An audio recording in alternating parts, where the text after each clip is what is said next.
Joe Brazil, everybody. Yeah, Joe's back. Who's that? Cardi B yesterday. We're live. Oh, I'm talking No, through we're the. live. Okay. They Oh, can hear you. me now. Oh, they can't okay, hear now me. They we can Yeah, hear me now. Yeah, yeah, it was cool. It was fun. Oh, I yeah. mean, we do the Golden One Center events all the time. Said hi to some listeners. That was dope. Salute. That was dope. And other than that, like it was sold out. So people love seeing Cardi B for sure. She's still popping. There she is. So yeah, it was fun. Shout out to everyone in their outfits. There was a lot of everyone dressed up. Is it like Ghost? Not quite. No, not the same type of outfit. Good morning, everybody. Hi, everyone. John, your first rest dog. Warren, shout out. Dad, S.A. Carpenter, Diotrino, Johnny G, Norm, Yep. Michigan, Yep. Filthy McNasty. Yep. Shout out to all you guys. Good morning. Shorks. Oh, damn it. I never. Oh, man.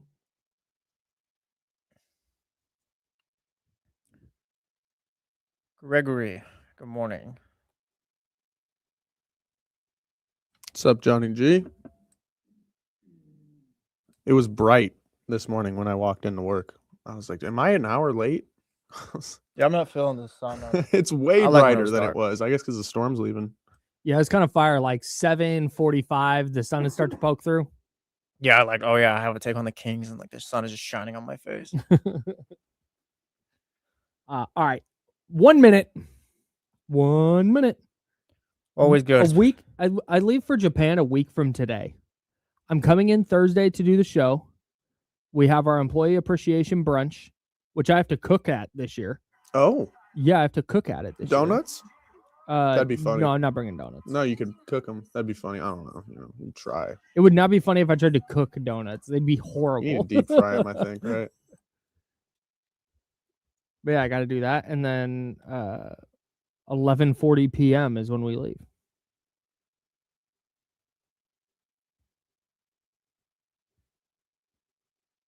What's up, Jalen? Do we have Tyler? the intro in the log? Oh, nope. We sure don't. I got it. I forgot to do all of that. And if you want to whack the manual, that'd be awesome. Thank you. Perfect.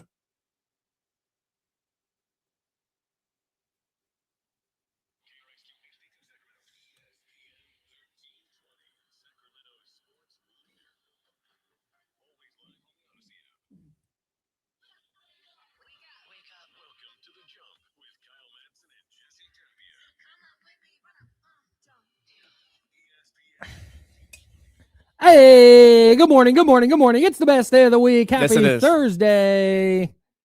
February 26th. February's almost over. That's nutty. Yeah.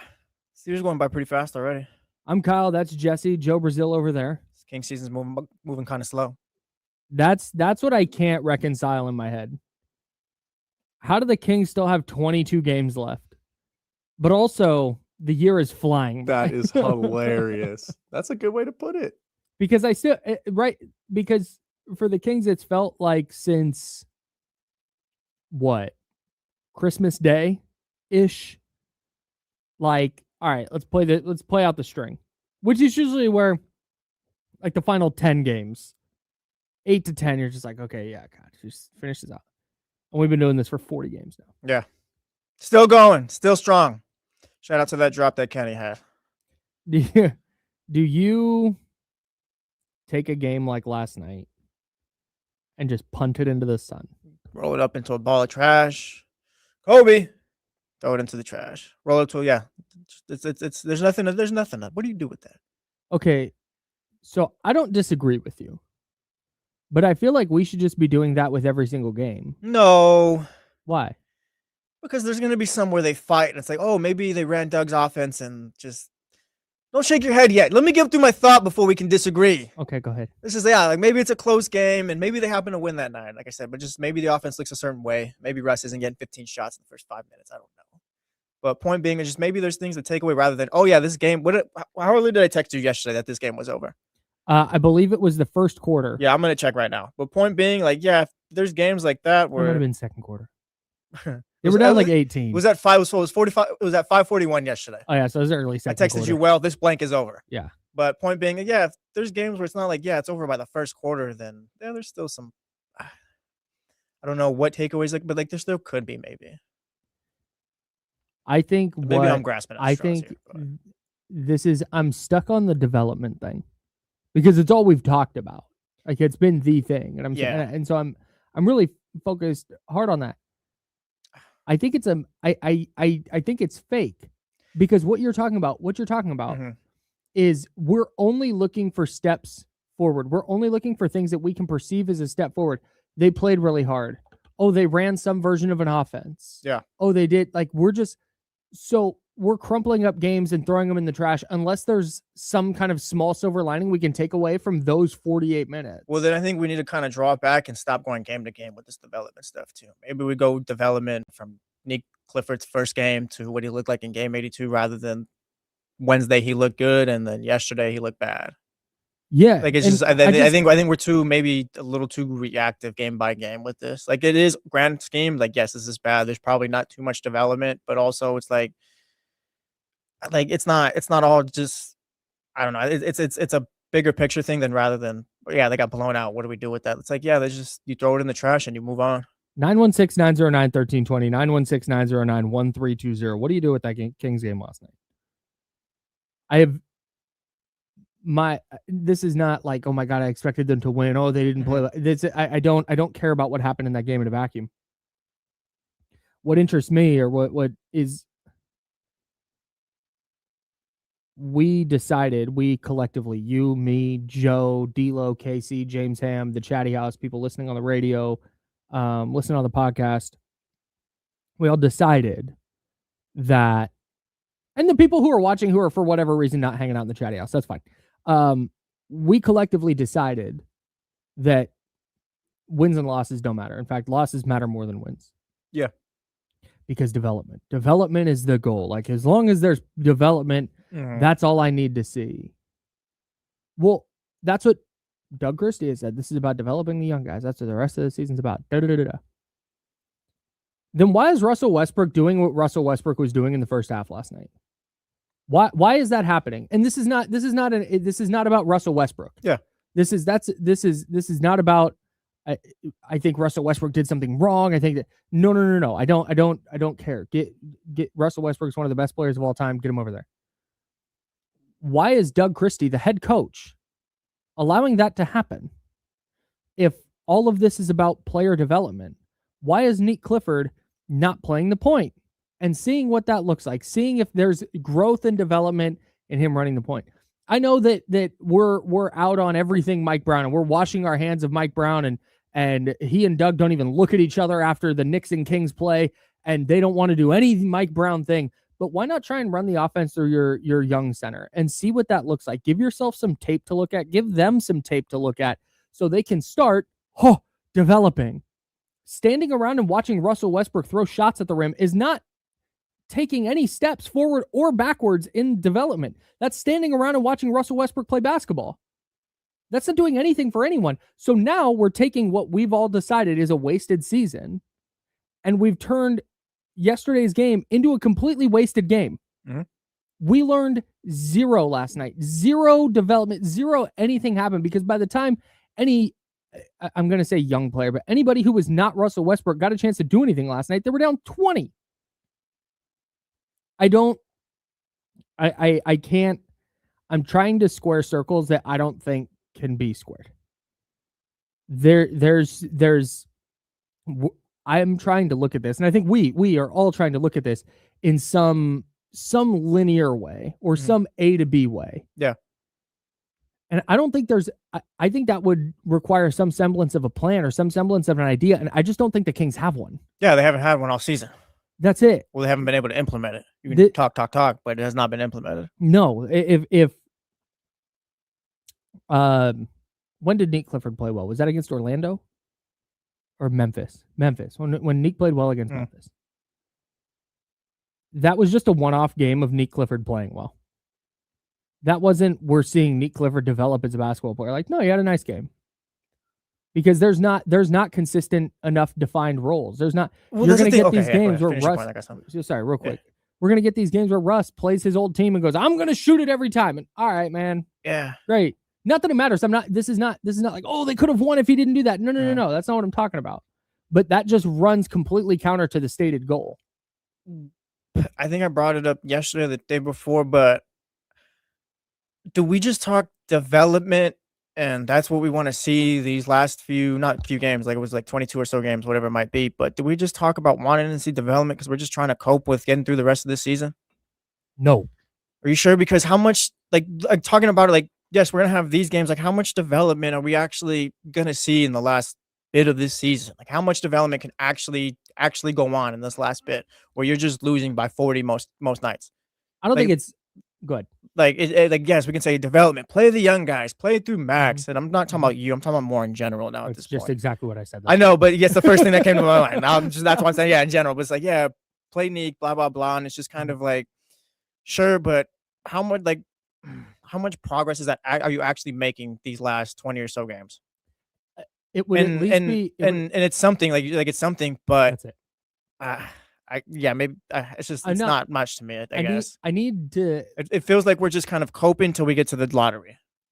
I need to make this really clear. I don't think that by playing Neek at the point, running the ball through Maxime right now, whatever you think they should be doing with various young players, I don't think by the end of the season we're going to go, wow, future all-star. Look at the leap that player made over the last 20 games. That's not. It's just about the opportunity and seeing it and getting some, maybe not even for us, but giving the coaching staff something, or giving that player, hey, Neek, here's the 3 things you did really well with the ball in your hands. Here's the 3 things we think you need to work on this offseason. Okay, go do that.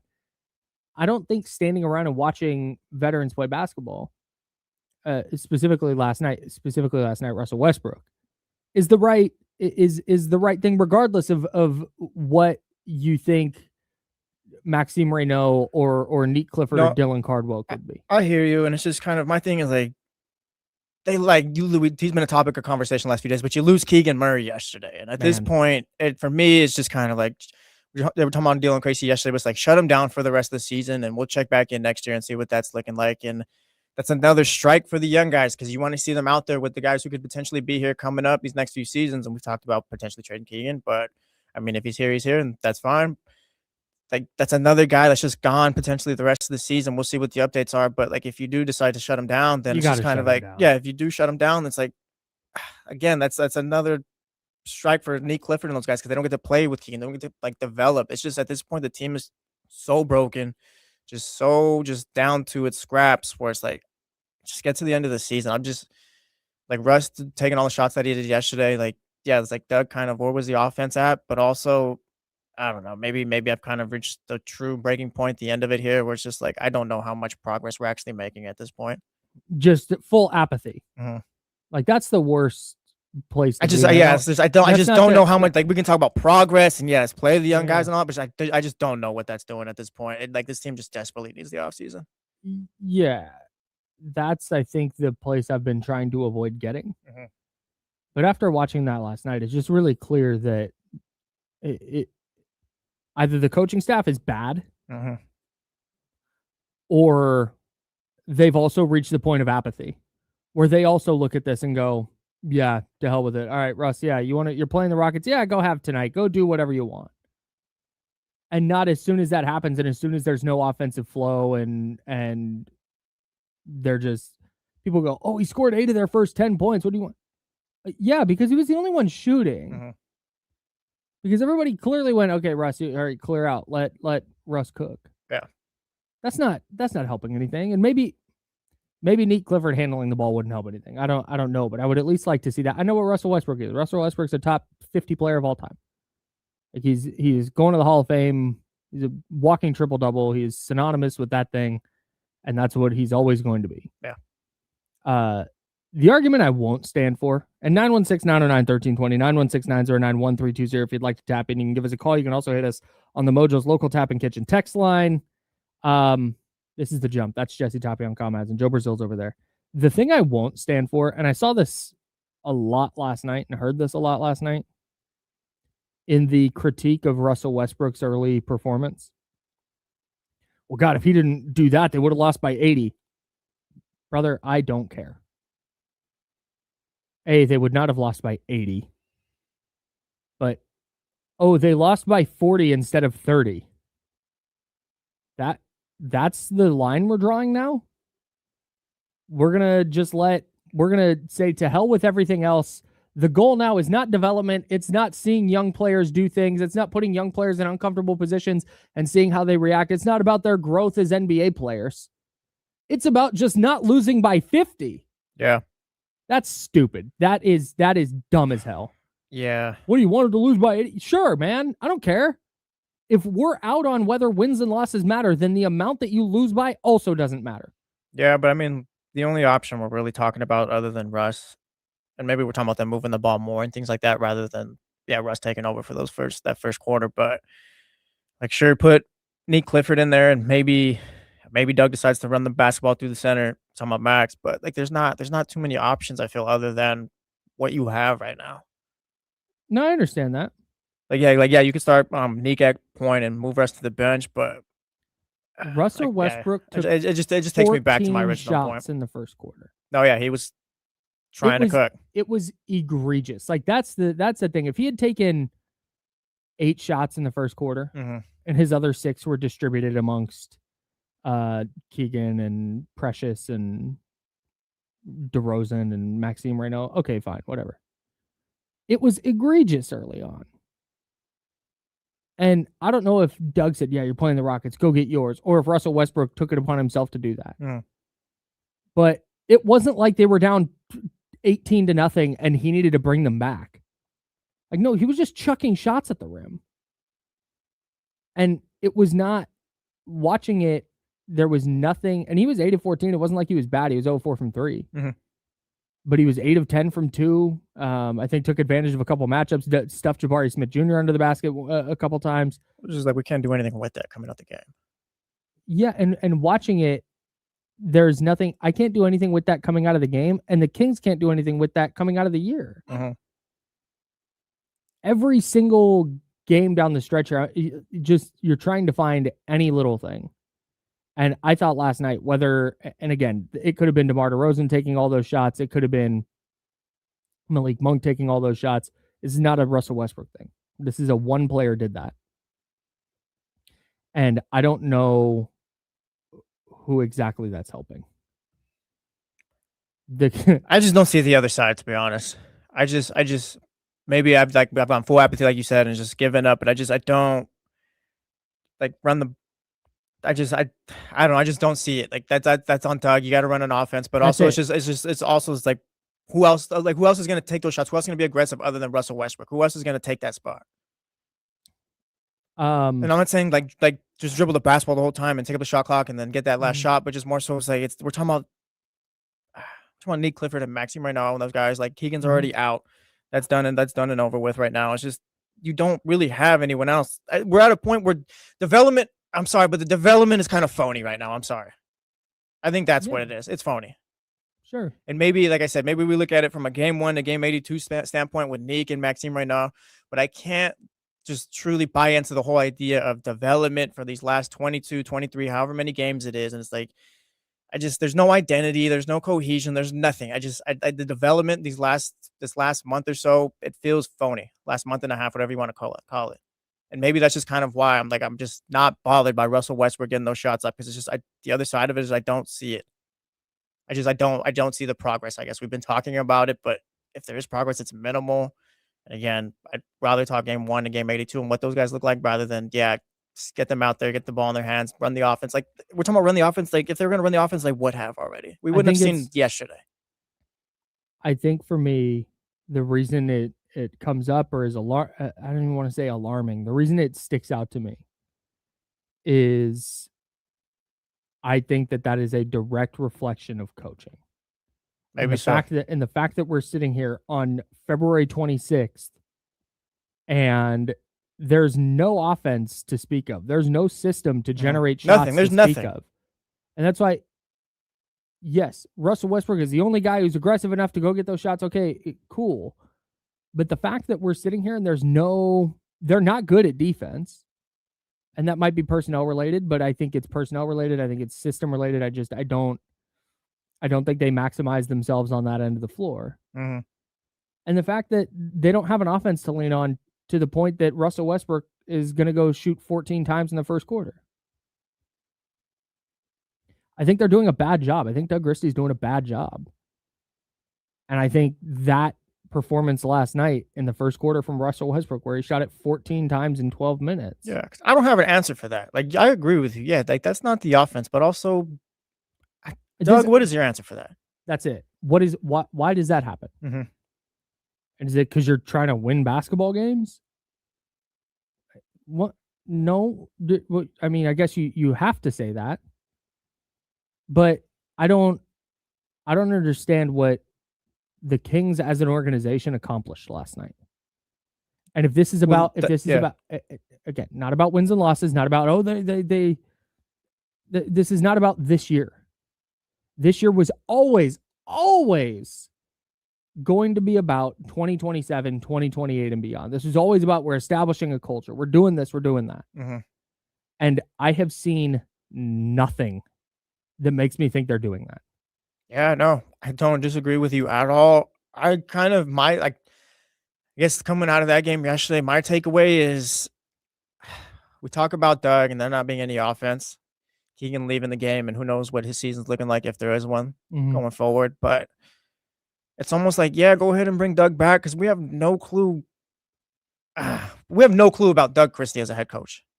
He has not done himself any favors, but also I can't point to anything this season and be like, yeah, like he should have been successful. Yeah, he had resources here.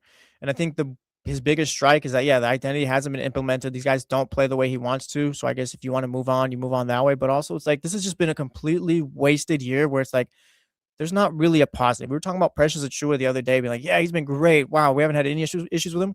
We're talking about a backup 4 and 5. Mm-hmm. Like, give me a break here. Like, that's great. Precious is great and all that, but there's been no real takeaway, no real silver lining, no real positive or anything like that. It's just all been a waste.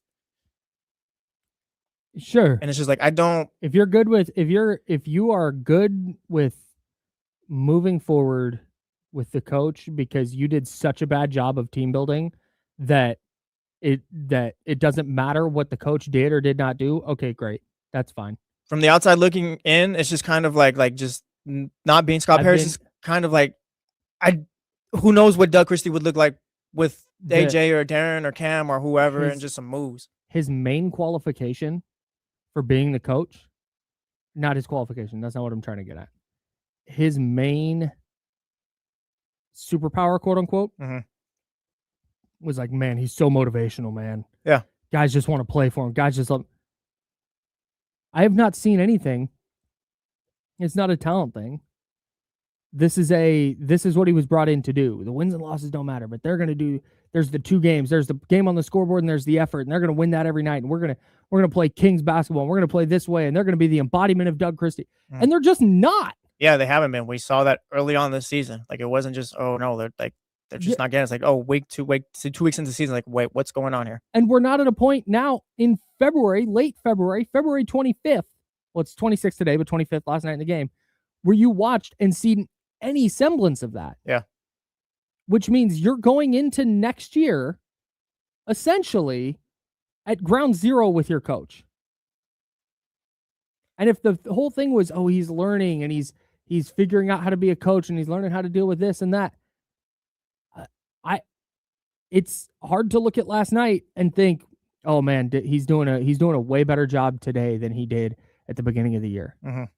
So if you want to just say like, yeah, the talent hasn't been there and there's no way to evaluate him as a coach, okay, fine. But that's what we said at the beginning of the year. And at the beginning of the year, it was, oh, but he's going to be able to do this and they're going to play this way. And that message is very clearly, to me, not getting through. Yeah. And maybe it is all personnel driven, and maybe they get the number 1 pick, and maybe they make a trade, and Domas is healthy next year and on the team, and Keegan's healthy next year and on the team, and holy crap, look, the Kings look so different. In which case, I'll call for Doug to get an extension. But today, here's where I'm at. This is not, they need to move on from the coach. Mm-hmm. I'm not there today. but I'm also not in a place where I'm like, you have to hang on to him just for stability. Like, you have to keep him around. Like, no, you also don't have to do that. Yeah, I'm not even talking about that. It's just more so you have no clue, I guess. It leans one way where it's like he can't. If we're being real, it leans one way. It's like, yes, he's not the best coach. Yeah. If you go off of what we've seen this season, but also I'm not gonna fault like Keegan. Like I said, just bring back Keegan Murray. Like, Yeah, that's tough. Like he hasn't been able to just get on his right foot at all this season. Mhm. Like both things can be true, I think. Yeah. Doug has done himself no favors, but also he has not been able to just get a hold of this thing at all, just given the injuries and just the place that this team is in. So I'm curious, like maybe he hasn't earned another shot, but it's like it'd be a bit unfair, I think, just to judge him off of this year, given all the circumstances. But I would understand it as well. It'd be unfair, but I'd understand it. Sure. The Keegan thing, man. I just feel bad at this point. Yeah. Plays 8.5 minutes in the first quarter, aggravates an ankle injury. He's done for the night. Like, just be done for the year. Mm-hmm. This is just not your season, man. Yeah, that's okay. There's nothing to gain. Come back next year. We talked about if you 15 a game, 35, 36% from three. Cool. Yeah. Last night when he had Reed Shepard step out to guard him and he immediately gave the ball up. It's like, oh boy. Like, that's tough. Yeah. But I don't know at that point if he was dealing with the ankle. I don't know. But do you need him to come back? No. Unless this is here's my one caveat. Unless it's an ankle where he just tweaked it a little bit and he woke up this morning and feels fine, then okay, fine, go play. But if this is he's going to be out 2-3 weeks and they're going to reevaluate him, just be done. I don't need to see. You talk about growth as a player. It's really clear based on what we've seen from Keegan since he came back from his shoulder injury that he's not. We're not going to see some different super aggressive version of Keegan where we're going to feel. Yeah. Like, no, we know what it is. Maybe we'll see.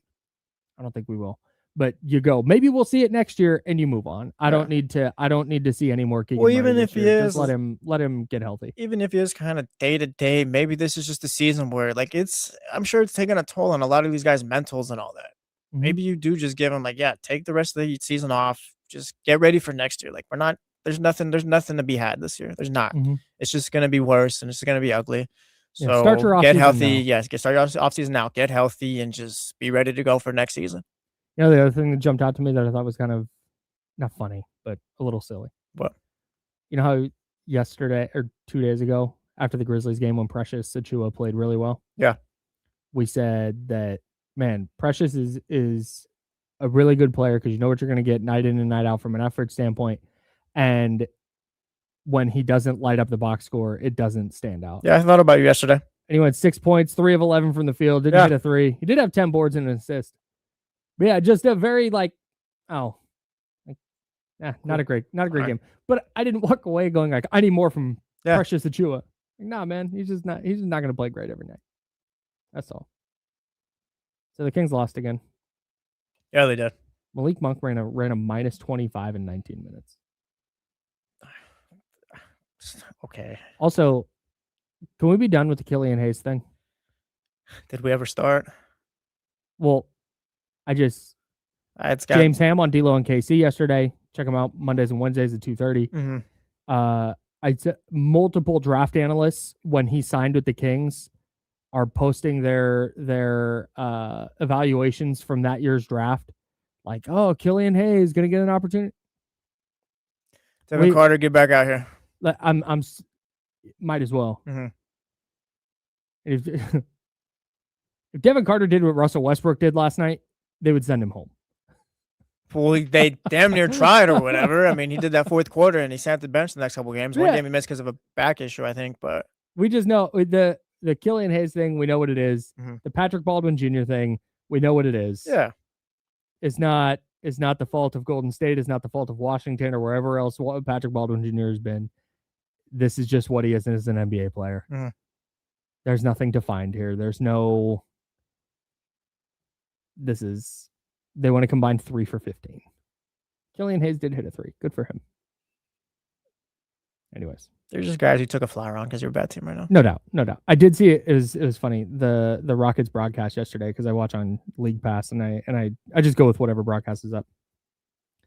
And the Rockets broadcast said, The Kings are 2-17 on the road against teams above 500. Yeah, and they're 2-9 against teams below 500. Yeah. They won 4 games on the road all year. Just go ahead and give me the entire stat. It's fine. Why do we need to I don't need you to break this up. Yeah, it doesn't matter. Like, they're bad against the bad teams. They're bad against the good teams. They're bad against everybody. Yeah, I thought that was great. Ime Udoka did say some really nice things on the broadcast though about Max right now. That's good. Nice. Maxime right now is going to be like a first team all rookie.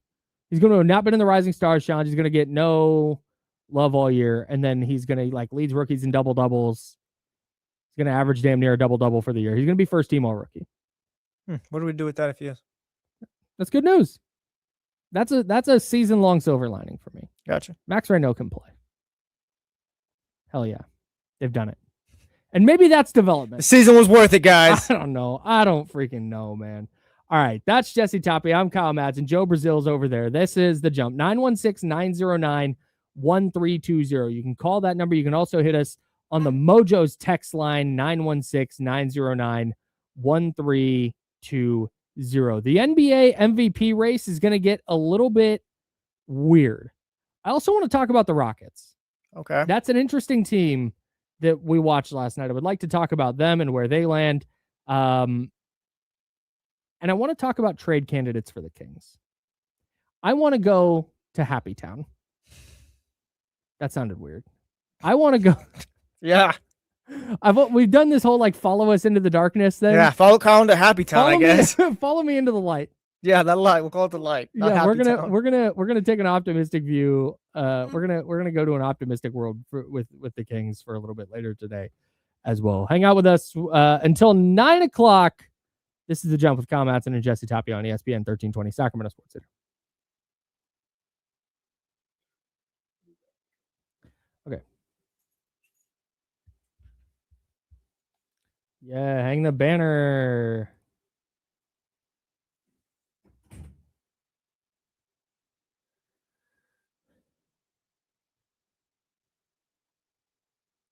Oof.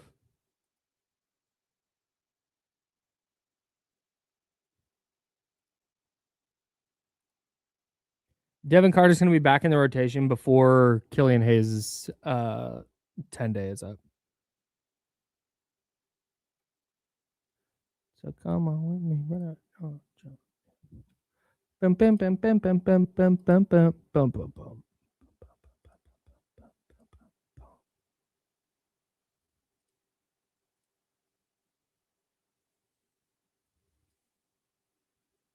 What's up, Chatty House? Yeah, Joe, can you entertain the people for a second? Absolutely. I forgot to put the log together. I gotcha. Let's see. Talking about Marathon Donut Server Friday. Slam. There you go. I'm gonna be on there. I don't even know what that is. Can you explain that to me? Yeah, it's a video game. Oh, It's, okay. it's made by the people who made Halo. I grew up playing Halo, so let's see. All right. What's I'm everyone back. up to this morning? How early do you guys start your day? It's on the weekend menu for Should me. have done that a long time ago. Like you can't now, and he's a free Moving. agent. Atta babe. Yep, I'm excited We're for dialed. more hockey as well. We're probably not going to talk about it on the radio, but No habla español. also, if anybody wants to lock into 106.5 The End at 10 p.m. tonight, I'm doing a special program. Oh, there you go.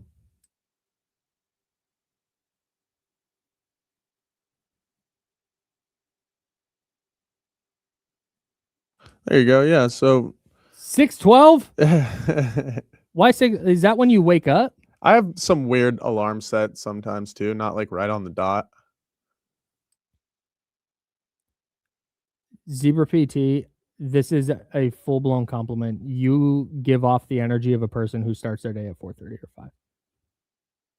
It's definitely a compliment. Like people that have their shit together wake up at 4:30 or 5. Oh yeah, absolutely. That's why I wake up at 4:30. There you go. There you go. I saw did- someone jogging on the way to work, and I was like, man. Russ Dog starts at 5:30. What did Deion Sanders say? Oh, you're not a real man if you don't wake up before 6. So this new move, this new time slot has been game changer Dude, for me. we're Yeah, no. Shout out Dion. I wake up at 4:30, proud of Dion. you, man. Yeah. I'm a big man. Oh, hey, shout out to you for listening from Central Time. Yeah, shout out Matt. Appreciate you. So everyone Real. does it differently. Yeah, real. Oh, okay. I rock with this. So 6:12 is the alarm just for vibes. Yeah, I feel that. I kinda feel do- that. Norm, this is outrageous. 3:35. Why not 3:30 or 3:40, Norm? Hey, because here's what 3:40 is too late. 3:35 is like the absolute like latest. That's why Yeah. I have yeah. 4 a.m. is when I have these little like bird. It's like one of those soft alarms, and it's like bird sounds. And then I have 4:10. That's my real alarm, because 4:10 is the absolute latest I can wake up and still get here on time. Feet hit the floor about 4:12. Yeah, I'm 4:30. As soon as that hits, I'm out. I live down the street. Sorry, I know. I'm sorry, but I get up at around 5:50. Okay. It's normally when I wake up. So that quote, to go back to that quote, I was like, I gotta wake up before 6. Yeah, 1000%. 4:30. God damn, you guys.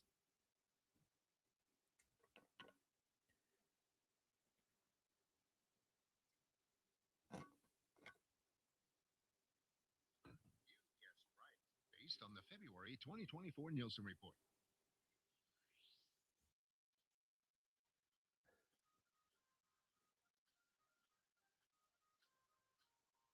Where's my rejoin? Welcome back to The There it Jump is. with Kyle Madson and Jesse Tapia. Yes, it is. The jump. We're talking at youtube.com/ESPN1320. If you're listening in your car right now, when you get wherever you're going, you can pull up either the Odyssey app or the iHeart app or the TuneIn app to continue listening to this program. Or if you're a YouTube person, youtube.com/ESPN1320 or twitch.tv/ESPN1320. And you can watch this show. And one of the cool things about watching the program is that at breaks, we just kind of hang out. Yes. And so we started talking about what time people wake up, because our show starts at 7 a.m. and there's a lot of people who get in here and start hanging out like right at 7, which is awesome. We cannot tell you how much we appreciate it. And so we got to talking about when do people wake up and alarms. We got some people in here waking up at 3:30, 3:35. A.R. Halden in the chatty house at youtube.com/ESPN1320 said alarms start at 5, get up at 6:27. Not on You're my house. slamming snooze on the alarm for an hour and a half? Not on my house. That's insane. Shout out to my wife, Crystal. She was a big snooze. And I told her, like, hey, we got to get that down to 3. We can't do the whole, like, I'm not doing that. I'm It's sorry. true. Like, No, get that. that's- Like, you need to get that down to 3. It's true. And now it's about 2, so we're good. But Come yeah, like, she was on. like, snooze. I was like, yeah, we're not doing that. You can condition yourself as well. Like if you know you have to wake up after your first or second alarm, like you'll get better. I'm at great it. at waking up. It's like it's like going to Disneyland or whatever. My alarm hits, get up, whatever I got to do, like Dude, whatever. same. I'm up. Like I have to. Just my mind is like, you have to get up, so get up. But I know that doesn't work for everyone. My sleep thing is more of a not a desire, because I love to do this job. This is such an easy job to get out of bed for. And I literally have never had a day in radio where I've been like, I don't want to go to work today. Yeah. Like, it's just not a thing for me. And there's days that are tougher than others for sure. Like, but it's never like, I'm just calling in sick. I don't want to work. Right. The thing for me is just physical, because like there are nights where it'll be 2, 3, 4 nights in a row that I'm not falling asleep until after 11. And then my alarm's going off at 4. I'm 35 years old. I can't get away with that anymore, where I'm just doing a week of 3 or 4 or 5 hours of sleep. Yeah. I need to catch up one day in there. And so I had a tough time. I had a long weekend where I didn't get a ton of sleep. And so my big concern, and the reason I have 2 alarms, 4 a.m. and 4:10. And the reason I have the 4:10 one, because Joe, you're right. If you know you have one alarm, you'll wake up with that alarm. But there are times where I will just in my sleep turn off my first alarm. Not even realizing it. I have no recollection of my alarm ever going off, but I'll look and it's all set. It's good. So that's why I have that second alarm 10 minutes after to just get it back going. That way, if I fall back asleep, I'm good. and then I get up at 4:10. Shout out to the early birds. Like Deion Sanders said, you're not a real man if you don't wake up before 6. When I was that's crazy. Deion said it. That's wild. I like that we've just decided that if Dion says it, Hey, because I'm with you. I'm bought in. Yeah. I wake up at 4:30, so I'm fine. When I was in college, because everybody, when you're in college, not everybody, I shouldn't say that. A lot of people I went to school with, including me, in our first couple semesters went, I wake up early for high school. I'll just wake up early in college. Oh, buddy. A 7:30 a.m. class? Yeah, I wake up at 6:30 anyway. So what's the deal? Don't do that. Yeah, I know. I was that guy. Don't do that. We can take a 7:30 class. Don't worry. It's not going to work. Guess what? You're never going to that class. You're missing that class almost every day. Nope. So that freedom hits you like a truck, let me tell you. Bro, it was tough. Yes. We'd be up until 4:30, 5 o'clock in the morning.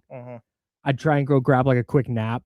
And I'm trying to do that 3-4 days a week. Yeah. Didn't go well. And if you're an incoming first year at college or whatever, set yourself a schedule. Do yourself a favor. Set yourself a schedule. Yes. Because if you don't, go to bed. You're going to struggle. Go to bed. Yes. Or take your classes super late.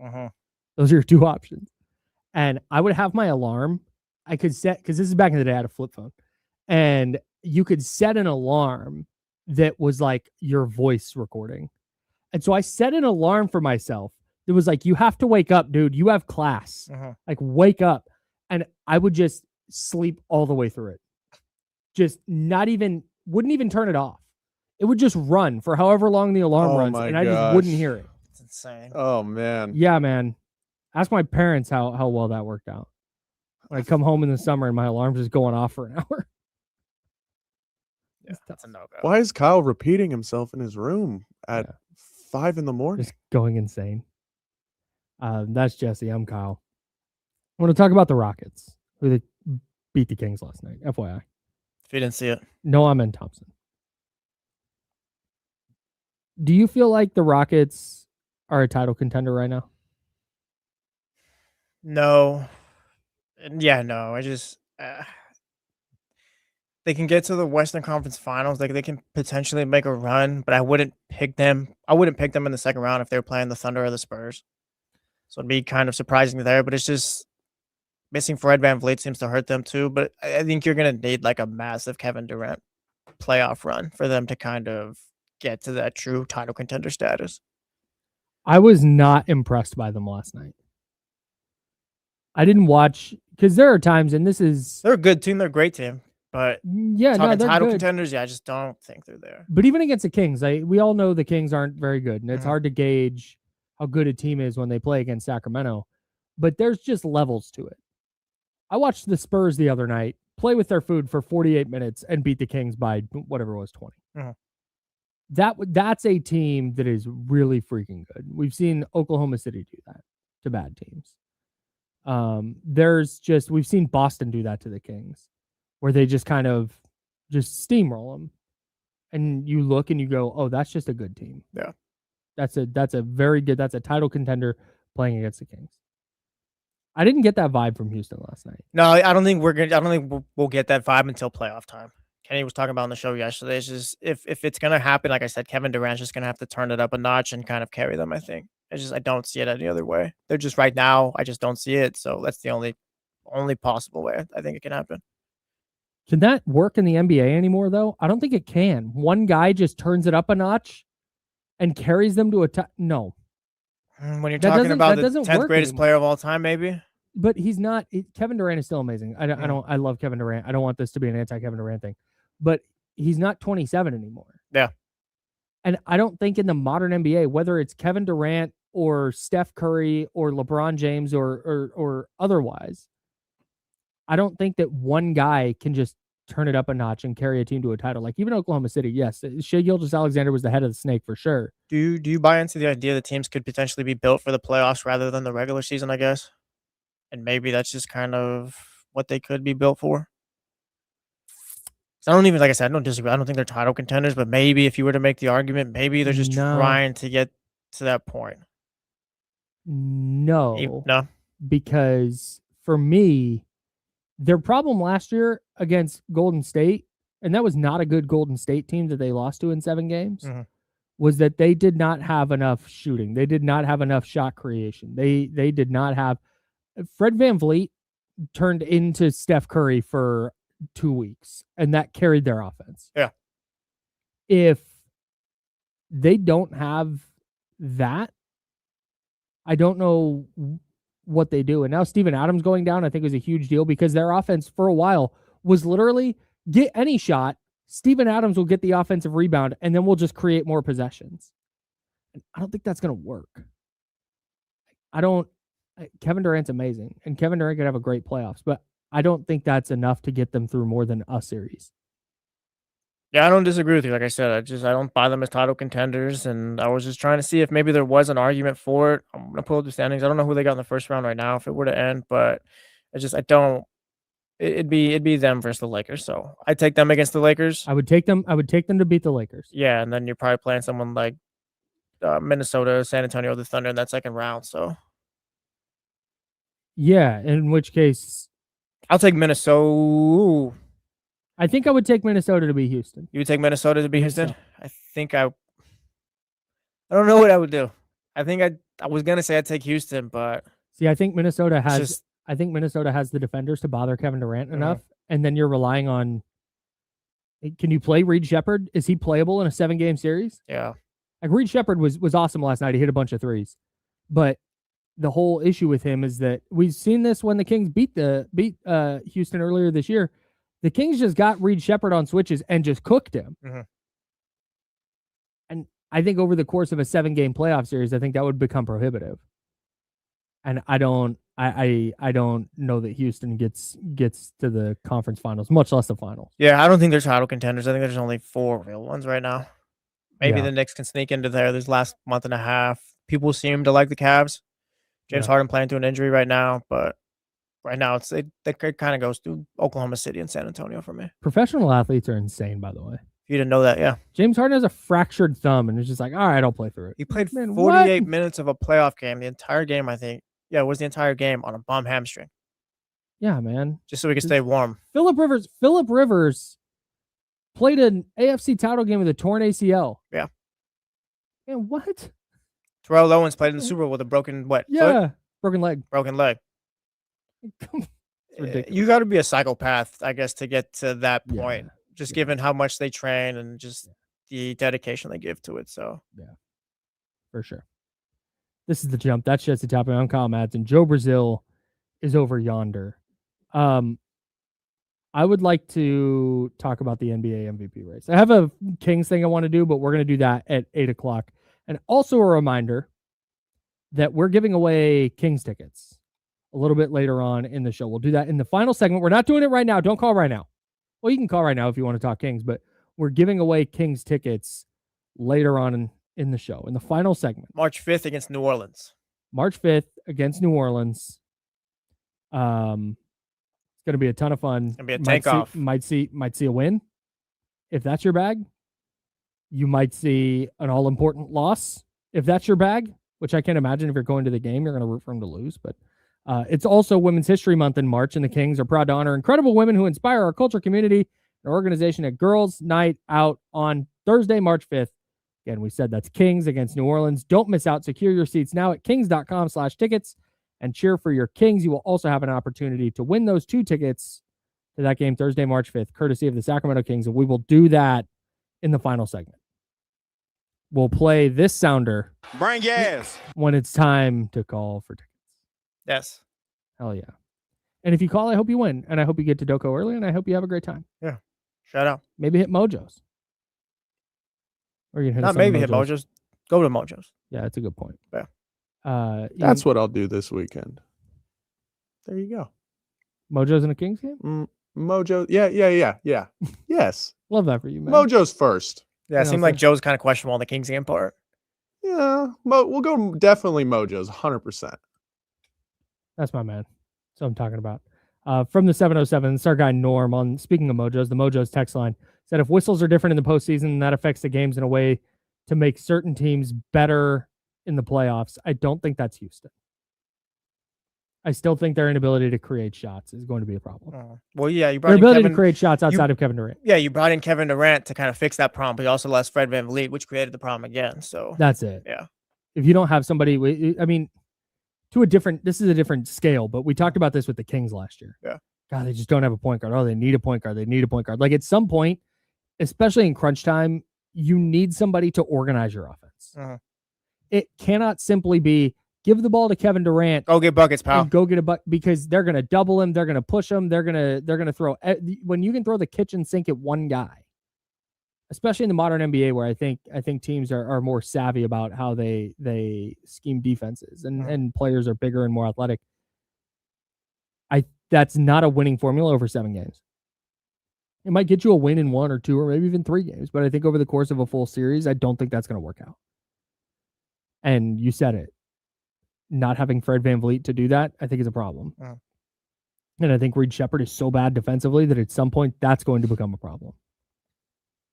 And if those two things, I think to me would get in the way of Houston winning more than 1 and maybe 2 series. Disappointing though, because I was ready to see Kevin Durant kind of do something this year with this Rockets team. He's someone I like rooting for. Like I said, I think he's the 10th best player of all time. I don't have my full list or anything like that, but I was just kind of counting on them doing something once Fred VanVleet went out. I think it was like in September this year before the season might have even started. It was kind of over with. Does it feel like Houston thinks that Kevin Durant's like 26? Like the way they've gone about this year. He's still really good though. It's not that he's 26 that he's still I'm Kevin Durant. Like I'm talking purely from a timeline perspective. It felt like they had an opportunity to potentially push him. Like if you're acquiring Kevin Durant, you're going all in. Yeah. You're trying to win a title right now. Mm-hmm. Fred VanVleet went down in the preseason training camp. Before that, it might have been preseason. Fred VanVleet went down early. Like you had plenty of time to try and fix this. Well, I wouldn't do plenty. Like I said, it was in September. The season starts the month after. That's not guys have been signed. Yeah, there's trades. There's trades, but I mean, deals got to work out, I guess. Like, do you want to give up 3 first round? Like, I'm just messing around here. Whatever. Do you want to give up 2 first round picks for a guy that's not even necessarily for your future and like just gonna be here for this season? Like it's more so like just to fill this role type of thing. When I acquired Kevin Durant, yes, you gave stuff up to get him, and it just feels to me, and I could super be wrong here. Yeah, it's just seemed from where I sit here in Sacramento that Houston has taken this year as like, we'll just figure it out next year. Man, what? I don't think it's that simple. Crazy. I don't think it's that simple crazy. though. Like you just can't count on Fred getting hurt. That's a guy you pay a lot of money, so he has a big impact on your team, and it's just that's tough to replace. And sure, maybe you could have found something at the trade deadline, but I don't think they were necessarily punting on the year. Like it's just the things. Are they title contenders? Yes or no? No, but they're kind of on the but like they're not what the Lakers are either. I think. Like I talked about a scenario where I could see them make a run to the Western Conference Finals and things like that. I wouldn't bet on it or anything like that, but I wouldn't be shocked either. Like they're still good enough to where it's like if the Houston Rockets somehow got to the finals, I wouldn't be like, oh my gosh, how did that happen? Like it'd be like I'd look at the Thunder and Spurs and those teams that they got past, like, all right, what's going on with you? But it wouldn't be like, yeah, the Rockets are just this Rudy ass team or whatever. And it's like I can't believe they got here. No disrespect to Rudy or Notre Dame, but understood. But I also don't feel like they have treated this season with the proper urgency. The fact that it's February 26th and we're both in the camp that they're not a title contender, not a real title contender. Well, what if they still had Steven Adams? Because you brought that up. What if they didn't lose him for this? Lose him to injury. Does that get him back to? Because like I said, it's just maybe they're just not title contenders because of injuries and those things. Maybe the Fred VanVleet thing I think was eventually going to get him. Maybe they're a conference finals team. I'm just surprised that they didn't, even with the injury stuff, try and go out to do something to improve their roster. Like we talked about with the 49ers this year at the deadline. Like you got to go do something. You got Keon White. You got to do something to try and get yourself over that very clear hump that's there. Yeah. And you mentioned, do you want to give up stuff for the future? Do you want to, I don't. Like, yeah, man, I will do whatever it takes while I have Kevin Durant in my uniform to be a title contender every single year that Kevin Durant's in my uniform because he's 37. Yeah, I see. 36, 37. Yeah, let's see. I got his basketball. He's in his mid to late 30s. You don't have He's a bunch, 37 right now. You don't have a bunch of seasons of Kevin Durant. To He'll be 38 later in September this year. But yeah, like I see why you see it that way, but I don't think it was them kind of just punting on the year or anything like that. I chalk it up more to all right, the injury bug got to them this year, and that's what it is. And I see, yeah, maybe you try to trade for another guard that can help in your offense and stuff. Like, yeah, I don't disagree with you at all, but I'm not gonna knock them, I guess. I want to talk about the NBA MVP race before we do our fun Kings thing. You have a fun Kings thing? Yeah. I told you we're gonna go to we're gonna climb out of the darkness for a little bit. Oh yeah, we're going to your happy town. We're gonna go to a place where everything works out. And I want to talk about some nice hypotheticals instead of all the bad ones. Sick. Does that work? Works Is everyone for me. cool with that? I mean, I'm stuck here for another hour. Sick. That's so tight. So the NBA MVP race might get a little weird. Yes, it might. Because there's a very real chance that Shai Gilgeous-Alexander and Nikola Jokic, the two favorites, don't play the requisite number of games to win the award. I think Victor Wembanyama still has some eligibility that's running out too. Shout out to the 65-game rule. Victor Wembanyama definitely has eligibility. Is he not already out? Like I said, I think it's running out, but like close, but he can miss like one more game, I think. So 58 games. That means they have 24 left. So the Spurs, Wemby, how many games has he played? This is good. So, I got a graphic right here. Oh, okay. He can play 21. It says Nikola Jokic can only miss one more. I think Wemby can only miss 4 more. SGA 6 more. Luka 5 more. Anthony Edwards 7 more missed games. Whew. According to this graphic. Which is that's not great. Like 4 missed games, and if there's 23 left, you should be able to play. But if you tweak a hamstring or turn an ankle and you miss 2 weeks, that could be it. Right? During the Nuggets Celtics game, they're talking about not Wemby, Jokic still playing hurt and how that's affecting him. And that's just MVP's not his biggest priority. So we'll see what that's looking like. But how would you feel? I know how you'd feel if Jaylen Brown won the MVP. But if Jaylen Brown or Cade Cunningham won an MVP, that would be weird. Why? Because it'd be weird. Let me answer your question, I guess, for you. Maybe I'm wrong, but it'd be weird because Jokic, Wemby, and those guys wouldn't be eligible to win. But if you look at their individual seasons, Jaylen Brown's at 37-5, playing great defense, shooting well, and all that stuff. Jason Tatum's been out all year. I think the Celtics Vegas number was like at 41.5. They're gonna reach that over all that. But if you look at his and Cade's season individually, it's kind of like, just without the context of what's going on, it's like, yes, these are MVP seasons. And if Jokic, Wemby, Luka, SGA, and Anthony Edwards, like, let's say that they all happen to be eligible and Cade and Jaylen Brown did win MVP still, like, would that shock you? Point being, like, yes, it's weird because maybe the other guys aren't eligible, but they're having MVP caliber years where it's like, yeah, they didn't, like a Joe Schmo that scored 23 points a game, 22 points per game. That just how you had it. It's not like you had to give it to him, I don't think. Sure. And that's where they're very deserving still. Yeah, the numbers are, when I say weird, not from that guy averaged 19 and 4 and he won MVP. It's not that. It's not. Yeah. I just have in my head, there's this tier of player that can win MVP. And that's SGA, that's Jokic. I guess Luka's hanging out there. Giannis, of course, who's not eligible. It's like that tier of player. If you still want to throw Steph and KD and LeBron in, sure, fine.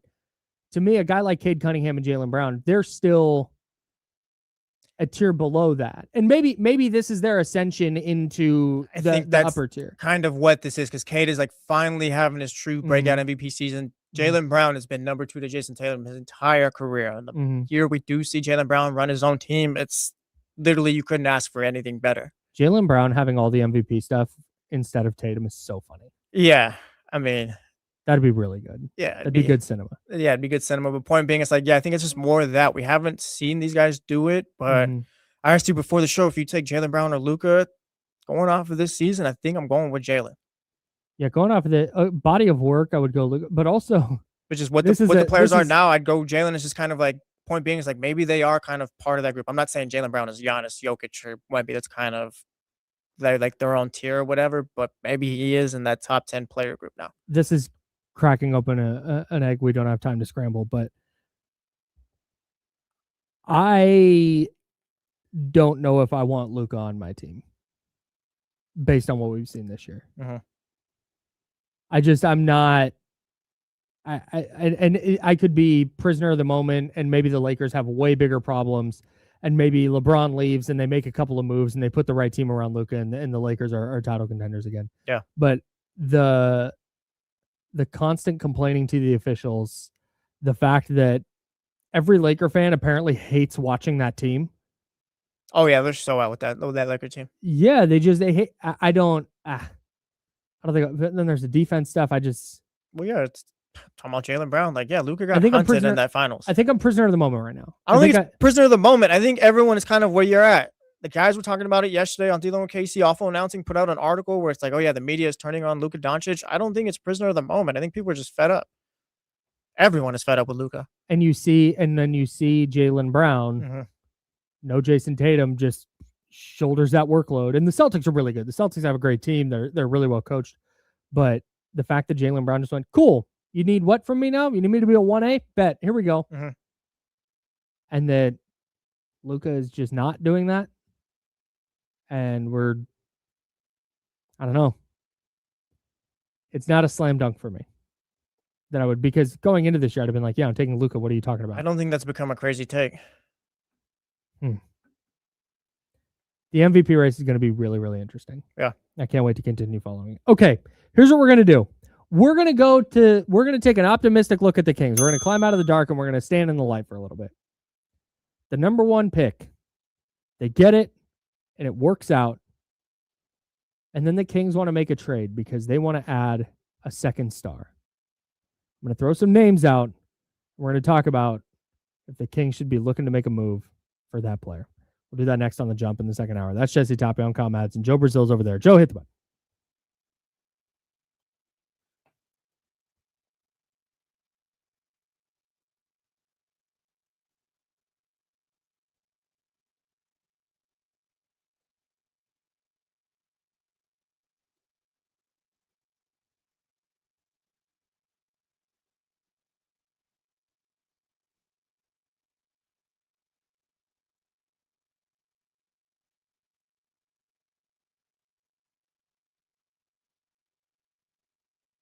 God, the new NWSL jerseys are so sick.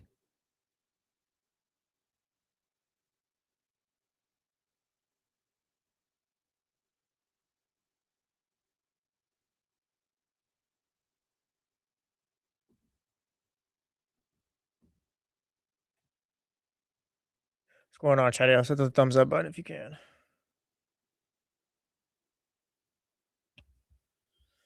Don Heavy. As a Laker fan, I love this Luka heel turn. It'll make it that much sweeter when he wins. How do we block people? Nah, Don's fine. I'm joking. Don's a subscriber if he's leaving messages. Joking. It's all right, Kyle. If Kyle hates you, it's all right. I got you. Lakers suck, though. I'm a Celtics fan.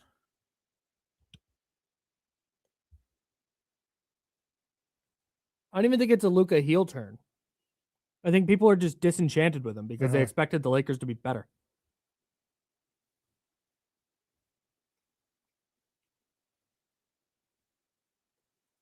I don't want to dive into this.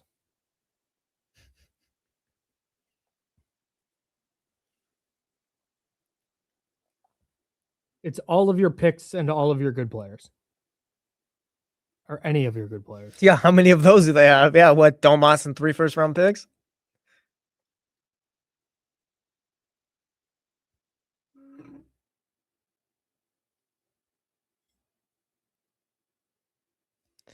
He meant good player. Whoever you draft in 2026 is out of here in that trade.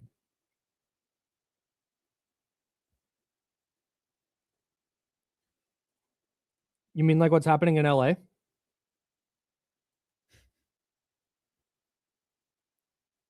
It's a great question. Ask John Bull to do our photo shoot. Shout out John Bull. I'll punch him in the face. Shout out Luka Garza.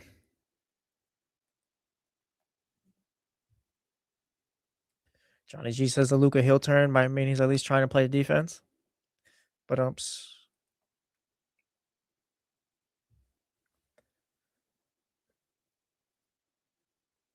Damn. What a time. yeah. There was a time in my life where I would have traded Jaylen Brown for DeMarcus Cousins. Hey, was Jason Kidd right? About? Jaylen Brown being the best player on their team? No. If anything, Jaylen Brown has kind of played up to what Tatum is. But yeah. Don't start that nonsense. Stop. Watched 2 finals now where Jaylen Brown was the best player on the team. I don't care what you watched. Stop trying to break up my family. Tired of that nonsense. The guys won a title together, and they're just amazing playing together. It's like, yeah, I don't know. Jalen's kind of better than Tatum still. Does Tatum need to take a step back? It's like, no. Just play the way you've been playing your entire careers.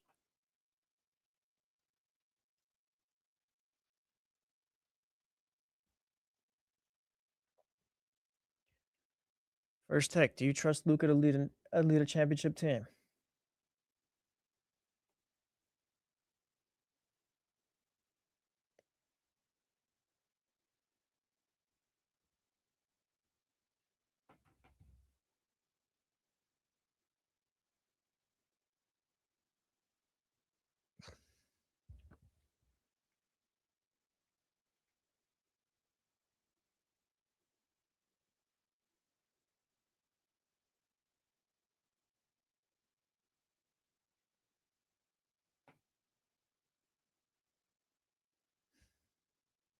You could have. All you had to do was pick him. I think he's still it. Isn't that one of the people who said he was newer? He's still learning. We know your story. You don't got to explain why you're a Celtics fan. Oh, no, I'm not talking about that. I was like, yeah, you can pick whatever team you want. You don't have to pick no team. Not stuck anywhere.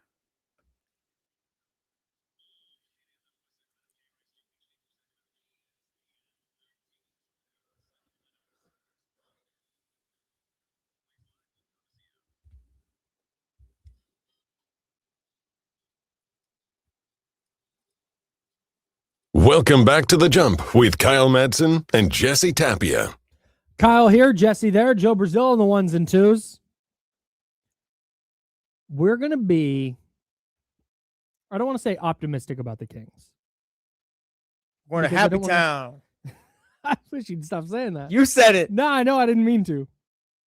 I immediately said that was weird, and I didn't want to say it anymore. Well, I'm going to wear it out, I guess. You're just keeping it alive. Yeah. That's on you. No, it's not. It's on It's on you for saying it. It's not my town.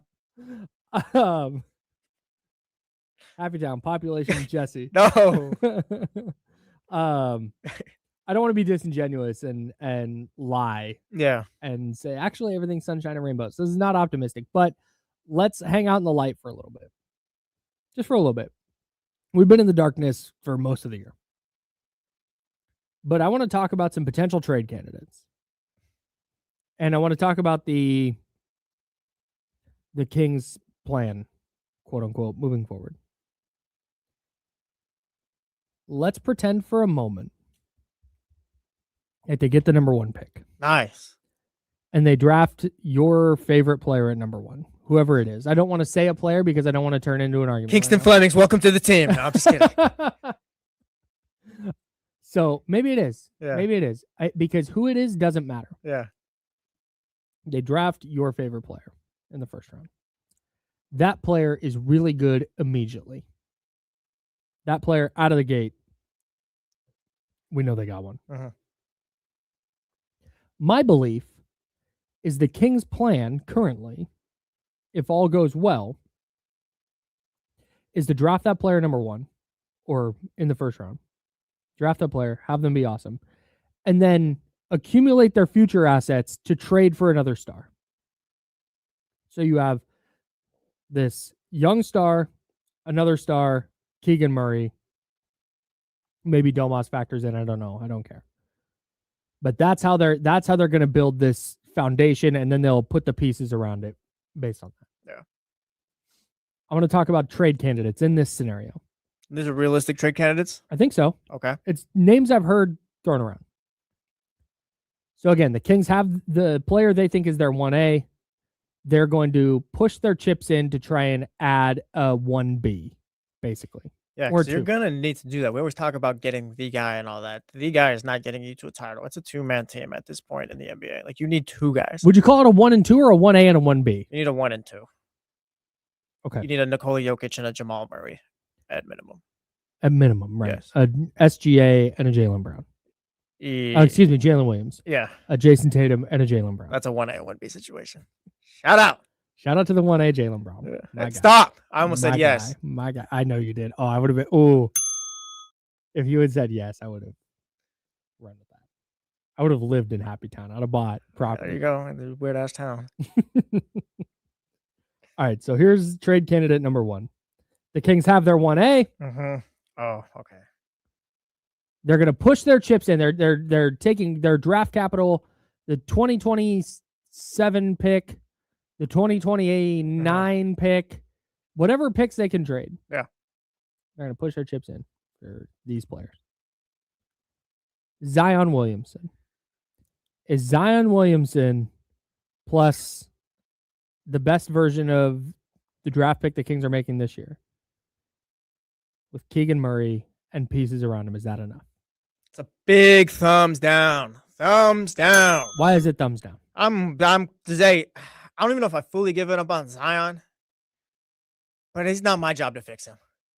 And I don't want to fix him. I don't need that problem right now. I don't want to deal with that right now. I don't want that reclamation project. Like I said, from the outside looking in, maybe he could figure it out, but let him go do that somewhere else. I'm cool on Zion being a King right now. It's just I don't know if he's gonna stay healthy. I think it's fair to question maturity issues, and he just feels like a player with a glass ceiling right now. So I'm out. I'm out on Zion. I loved what he was coming out of high school, college, all that stuff. Love the player that he is now, but it's just we don't see it regularly enough. I think I messed that one up. To be like, yeah, bring Zion into Sacramento. Aaron Mick says, give me Zion all day. Zion, he, real quick, he still bought in on the potential what he could be. He says he's a top 10 player potentially. I see I don't know if I see the vision. I get it. I think I've closed my eyes on that. 916-909-1320. 916-909-1320. That's the phone line. That's also the Mojo's text line. You can hit us there. Thumbs up or thumbs down. I'm going to give you more trade candidates here, but Zion Williamson, thumbs up or thumbs down. Let me run something by you. Zion Williamson's played 33 games this year. Mm-hmm. If he doesn't miss another game, he'll get to 66 games, the second most he's ever played in a season. Nice. Good for Zion.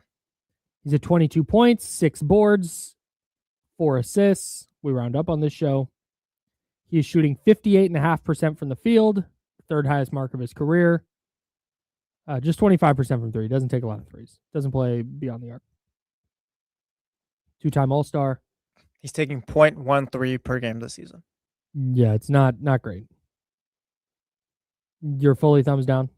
Yeah, I'm fully thumbs down. Maybe last year, 2 years ago, it would have been thumbs up. I think the team that trades for Zion is going to be a GM that is last gasp.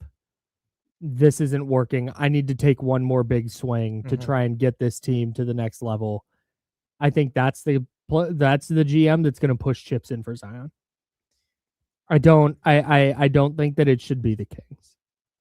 I don't think Zion does enough of the things that you need a star level player to do. Most notably, the fact that he averages 6.5 rebounds a game for his career. Like, man, I would like that to be closer to like 9 or 10. Yeah. And he averages 24 a night for his career. That's great.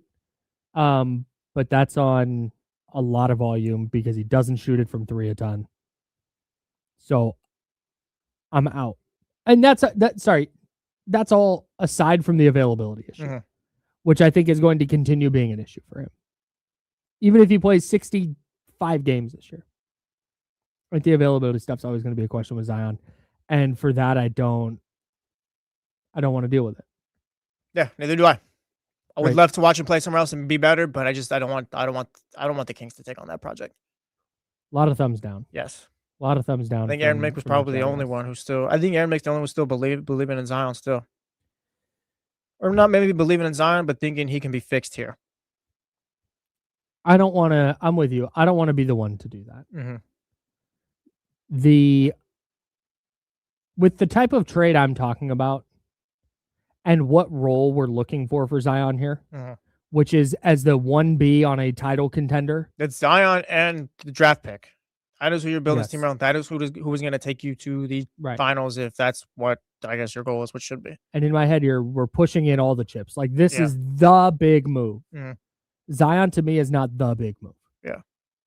Let New Orleans deal with that. Let some other team deal with that. I'm also out. Number 2. Karl Anthony Towns. Thumbs up. Thumbs up to Cat. Yes, and it goes Why? against everything I've ever said. Oh my No, don't do that. God. Don't do that. Don't do that. Don't do that. Don't do that. Because I get it. I've always been a thumbs down. Maybe I've said a time or two before. It's like, I don't know if sadness Cat's in Happy Town right now. I don't know if Cat's a winning player. I've said it before, but like I look at his numbers last year against the Pacers, and he played pretty well. I wonder if I've been too, I don't want to say too harsh on Cat. How do I say this in a clear point? It's like the problems with the Knicks, I don't know if they're directly Karl Anthony Towns' fault. I wonder if you need someone better than Jalen Brunson, I guess. Meaning, I don't know if you can win with that guard. Stop, guys. Stop booing me in the chat. What are you booing me for? I'm right.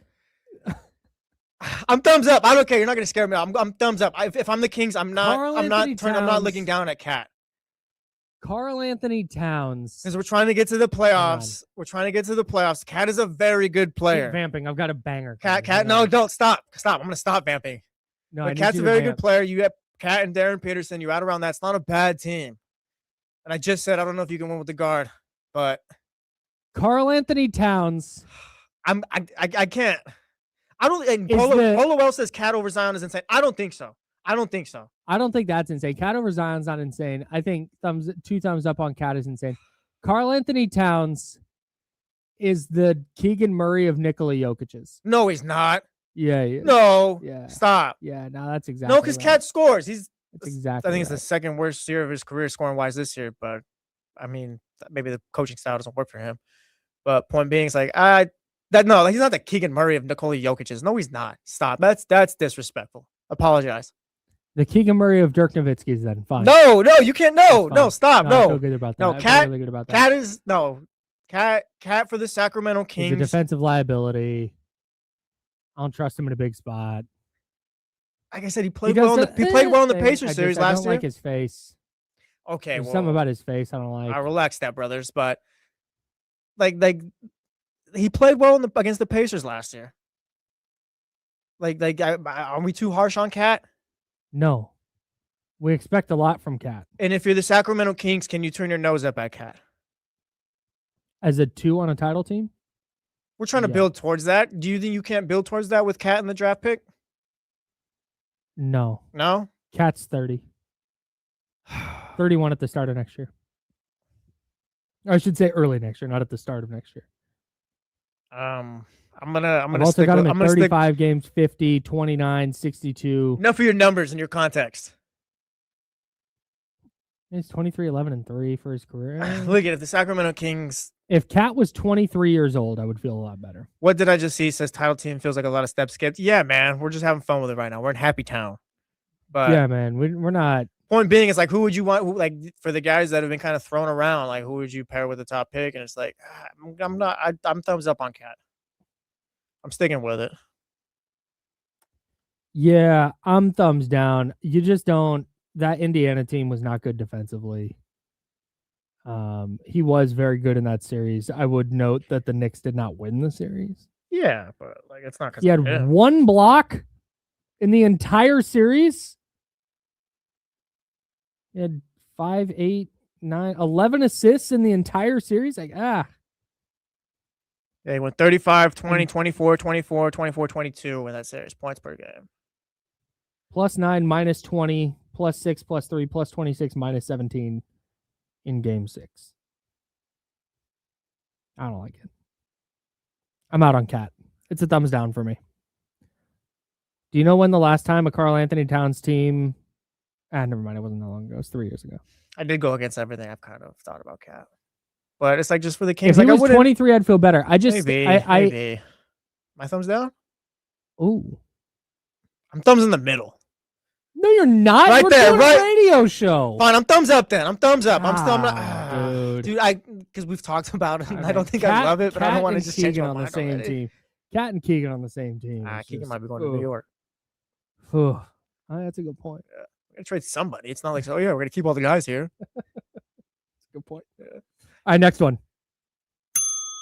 This next one is weird. I don't get why people are just doing this, but go ahead.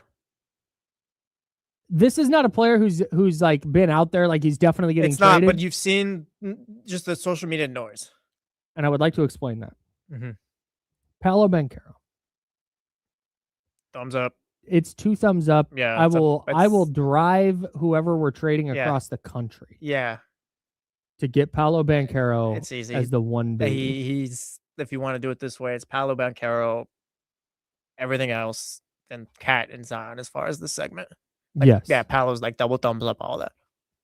Yes. Which again, it doesn't make sense why there's been it's not like So- it's not like loud noise or anything like that, but there's just kind of like Well, murmurs. it's because when he got hurt, Mhm. the Magic started playing well, and then he came back and he tried to like adapt his game Mhm. to fit what they were doing, and it just wasn't working very well. And the Magic have been really disappointing this year. Yeah. Partially because of injury, but partially because Paolo has not been awesome in the roles they've needed him to be awesome in. And so the thought process is that they're going to reach this point where they feel like they've maxed out this version of their roster, so they're going to try and shuffle the deck by trading one of their big pieces. Getting away from our conversation, the problem for the Kings with a Paolo trade is I think the Magic, if they're trading Paolo Banchero, would be looking for like Giannis. Yeah. Like a player that's going to get them over the hump. I don't know that. Best I can do you Domantas for is 4 Domantas first-round picks and Sabonis. Domas. Yeah, or Keegan or Mhm. whatever is going to be that. Yeah, no. As So much as I'd love that for would that be to happen, that'd be yeah. the big hang up there. Yeah. Rest Dog says yes. Weezy says 2 Josh Hart thumbs up. TCG says thumbs up. Josh Hart? He said 2 Josh Hart thumbs up. 2 Josh Hart? I'll text you. Okay. And then yeah, everyone's on me. Soren says Paolo's shooting's concerning, but he's definitely worth taking a swing on. Yeah, like if that's 2 thumbs up there. Paolo, and that's it. Paolo definitely doesn't have the all-around game that you'd love, but Mhm. he's also 23. I don't love your guys' reaction to Cat, by the way. No, I could tell. Bad job by you guys. I could tell. You- No, you're a big Karl Anthony Towns guy. I had wouldn't no say idea. that. I had no idea about you. That's so If interesting. the Kings, As your 1B, he's going to be the You're two. second. You're he's two. The second You're best two. player. He's the second best player on a title team. you don't You think feel good, ball in his hands, must-win game. You feel awesome about Cat. well, I mean, the ball would also be in Darren Peterson or insert your draft pick. Like tell me this. They Hold on, double hold on. him. They double Hold him. on, hold on. Ball No, has to hold come out on. of his hands. No, let's be rational right now. All right, let's have a conversation. Okay. You don't think if you started out this team with Cat and who you could be AJ for you, Darren Peterson for me, whoever, whatever. Yeah. You don't think Cat in the draft. you don't think you could build a team around those two guys where it's like you can truly like look at the Sacramento Kings as title contenders? Like if the Kings traded for Karl Anthony Towns and had that draft pick, just off the bat, you'd be like, yep, there goes whatever title window they thought they were gonna have. Like you just give up if it was Cat, if they traded for Cat, because that's what we're talking about here. Like if you can be a title team with Cat, but if they traded for Cat and it's Cat in that draft pick, it's just damn. Well, that's over before it started. You're out. I everything we've said about everything we've seen from Cat, sure, like you can't change it because it's happened. But also there is a talent there, and you'd hope, I guess, that you could build the team the right way this time. Maybe you get a great number 3. Maybe you get the right number 3. Maybe you do it right this time. Cat right now on a Mike Brown team just doesn't feel like the best fit, and it's kind of seen that way since the season started. When they were asking Cat, oh yeah, you bought into what they're trying to do defensively, things like that, blah, blah, blah. And I'm paraphrasing, and we'd have to go back and find the exact quote, but it's kind of like, oh yeah, I'm trying. But again, I wouldn't, because again, you guys aren't wrong with what we've seen from Cat or anything like that, but I would not shut the window on them potentially being a title team in the future if they had Cat, if they started out with Cat in that draft pick. It's like, all right, let's see you build out this team now. Here's the other problem. I think I just won. Let's just go. No, he's shooting a career worst 47. That's what I'm saying. We had to get him out of the Mike Brown team. It's not a fit there. It's not a fit there. It's not a fit there. No, I saw you were making faces. You were bought in for a second. You were like, he's making a point. No, I was thinking about something entirely different. Damn, I read that because I'm completely going, wrong. yeah, you did. I think as we continue to do this, because we're going to talk, like, we'll continue to talk about trade options, because I don't think Scott Perry and the Kings. Oh, weird that the way Mark was standing, Mark looked like James just now. Mark is our promotions director, and I can see him through the window that Joe sits behind, and then there's a window behind him. And the way Mark was standing, he looked like James. And I was like, why is James here? Anyways, Carl Anthony Towns. Okay. We're going to continue talking about trades. Don't worry about it, Joe. Okay. We're going to continue talking about trades. And I don't think the Kings want to go, yep, going to make a pick in 26 and then make 2 picks in 27 because we got this Spurs trade and then another pick in 28. And all those draft picks are going to be amazing. And that's going to be our core. I don't think they want to do that. Mm-hmm. I think they want to hit on this pick and then try and hit the fast forward button via trade. So I think we're going to continue discussing this just so long as the top 5 pick they get this year is a really good player. Yeah. So I think the other thing we have to take into account as we do this, I did not realize Cat is shooting 39.8%. Yeah, I'm pretty sure it's like his worst shooting year since his rookie year, if not the worst. 36.7%. Anyways, okay. So maybe Cat is the player we want Keegan Murray to be. Maybe that's where I'm landing. From a production standpoint. Oh, no. No? Okay. There's just a couple levels between Keegan and Cat. Okay. I'm trying to make that connection still. There's no connection there. Okay. There's not. Okay. I'm going to keep trying. Jess telling me to move on. No, we're not out on Cat, Jess. Hang on. I'm done with the Cat thing. Okay, fine. We're done. I'm getting off of Karl Anthony Towns basketball reference page, so I stopped getting sidetracked. I think one of the things we're going to have to consider is that what the Kings have to offer for the most part is going to be draft picks. Yeah. And you can say, oh, expiring money. Zach LaVine's expiring contract. They have Domas' contract. That makes the We're most. talking about the 3 players I just named, save for Zion Williamson, who I think we're collectively, except for one person, out on. I think that the issue that we run into is we're going to have to look at players who are not on good teams. Oh, hey, we're all collectively out on Zion. That's the one who probably realistically make the most sense as far as Pelicans of the people we name. for the things. Well, I mean, as far as the things that the Kings can offer, you're kind of saying it right there, like good player, bad team. It's like, Pelicans take these first round picks, Domas or whatever, and that'd be the deal. Again, we wouldn't want to do it, but it's kind of where you're gonna have to shop. The Pelicans are going to be in a weird spot because they shouldn't be as bad as they are. So I don't know what they want to do, and I don't know what they're doing team building wise. But if I'm going to put together a package that we're talking about, like the Kings, it's all their picks and whatever contracts to make it work. I would almost rather go get like Trey Murphy and Herb Jones and say, bring those guys in here. You can deal with Zion. We don't want that smoke, but we'll take these guys. Not that I think Trey Murphy could be the 2 necessarily. Maybe he can, but I would rather have that as the foundation and work from that than push all those chips in for Zion. And it's not even close. Yeah. No, I don't disagree with you. I wouldn't want to trade for Zion. So it's just kind of like you said, the point. Like that's what the Kings have. That's kind of where you're gonna have to shop. Yeah. If that's where you're going. Yeah. And then there'll be a team like San Antonio. We'll see how they fare in the playoffs. We'll see how a team like Houston fares in the playoffs. We'll see what happens with the Giannis trade.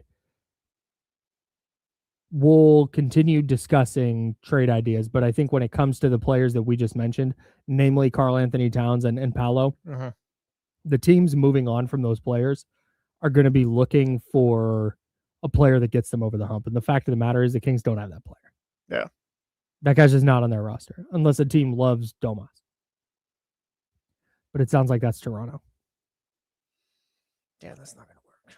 I don't think it's going to work. We're talking about. But again, like I said, the NBA playoffs always turn into a referendum for teams. And so we'll see what happens in April, May, and June. And we'll see how teams fare in that setting going into next year. And maybe the Kings, their moves will become a little more obvious or a little more, we can cast a bigger net. That's Jesse Tapia. I'm Kyle Madson. Joe Brazil is over there. I see your phone calls, 916-909-1320, 916-909-1320. You can call that number. You can also hit us on the Mojo's text line. Mojo's Local Tap and Kitchen. It is our very favorite place downtown, you go before a Kings game. If you're just downtown and hanging out, if you're going to a play, it's on 15th and I right there next to the auditorium. Tonight, they're doing a trivia night. Only it's a little bit different. It's sports adjacent trivia. It's called Sports Ball. It's the first event like this at Mojo's. Local comedian Drew Absher is going to be there. His friends Johnny Taylor and Josh Means are hilarious. They're also going to be in the building. That's at 7:30 p.m. at Mojo's local tap and kitchen. Pop in early. Make sure you get yourself a seat.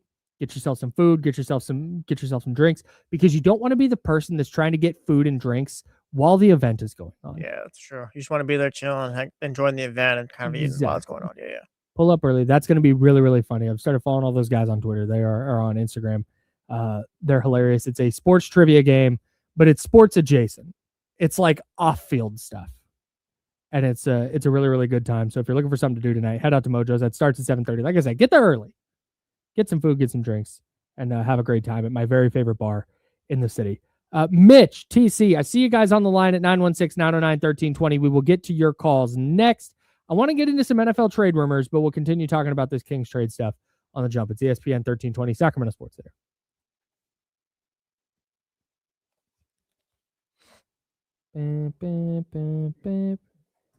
You must agree that, baby, and all the times I've been by your side.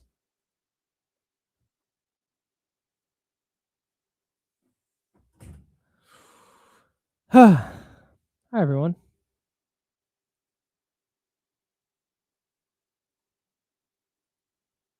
They still have it? I don't think they have it anymore. They still have it. Definitely get one of those. The first time I ever had Pliny the Younger was before Chris Biederman's wedding.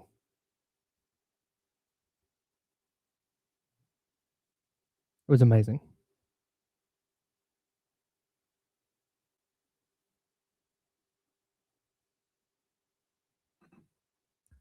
I was looking at Drew's Instagram. It looks like local guy's going to be out there too. I don't know if local guy's that. pulling up? I believe so. He's on the graphic. Oh. So yeah. It's going to be fun. That sounds really fun. What up, Rose? Which Drew? Absher? Oh, yeah, salute. Yeah, same. Oh, you were asking. I thought you were asking me. Oh, this is funny. See, the funny thing about this, Norm, is you guys don't hear the intro, but Jump by Blackpink is very much the intro I was going to say, isn't that? That is 100% the intro song. That's funny. That is funny. Oh, that's so sick. Russian River's a cool little brewery. Hey, thanks, Warren. Appreciate you. Stems from a lot of time sitting there in studio 2 or sitting in studio 1 with Jesse. And we'd be listening to D-Lo and KC and discussing what they were talking about. Yeah, probably right now. It's funny because obviously none of them really know what goes on after the show, and just all the skits and bits and whatnot happens after the show. It's you guys are missing out on some funny stuff for sure. I've always said it's like it's if we took like the funniest moments of the past like month, it could make it into something pretty good. I've always said that. It's very entertaining here.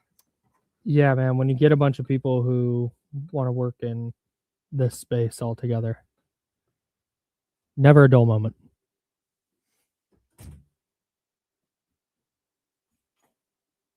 Even our sales staff, like I appreciate hanging out with them. Oh yeah, absolutely. Too. God, Luke Gifford just getting absolutely fucking cooked in coverage. God, I'm so sick of watching that shit. Shout out Kuroshi. He's always checking in on us at events. He came up last night. He's like, "Oh, do you have my phone number if you need anything?" He's going into the concert. He's still like, "If you need anything, text me." So shout out to Kuroshi and the sales team. You guys are awesome.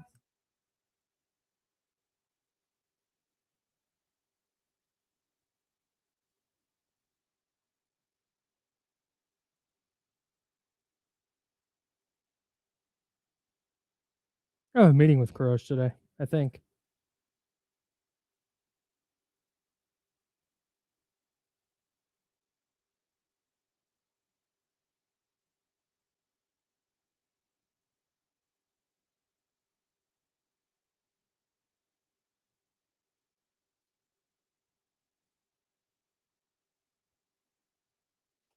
Oh, Biggie, I got a haircut this weekend.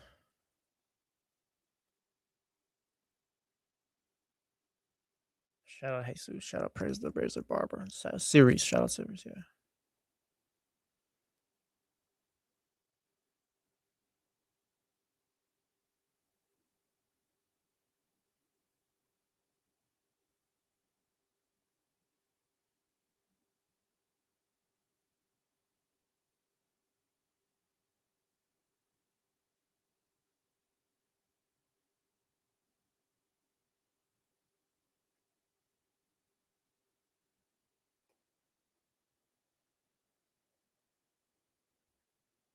Shout out Mr. T is the GOAT. Morning, Scooter. Yeah, the show is just Kyle just trying to provoke me, I guess, and get me angry. It works, I guess.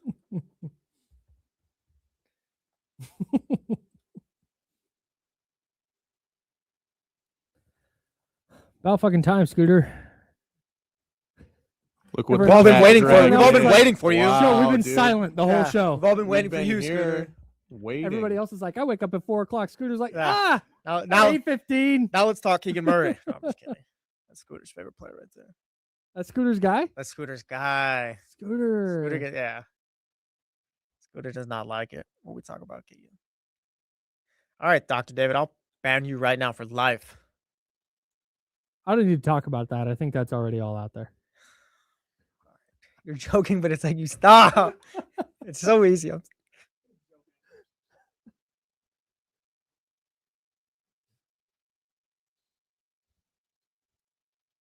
Welcome back to The Jump with Kyle Madson and Jesse Tapia.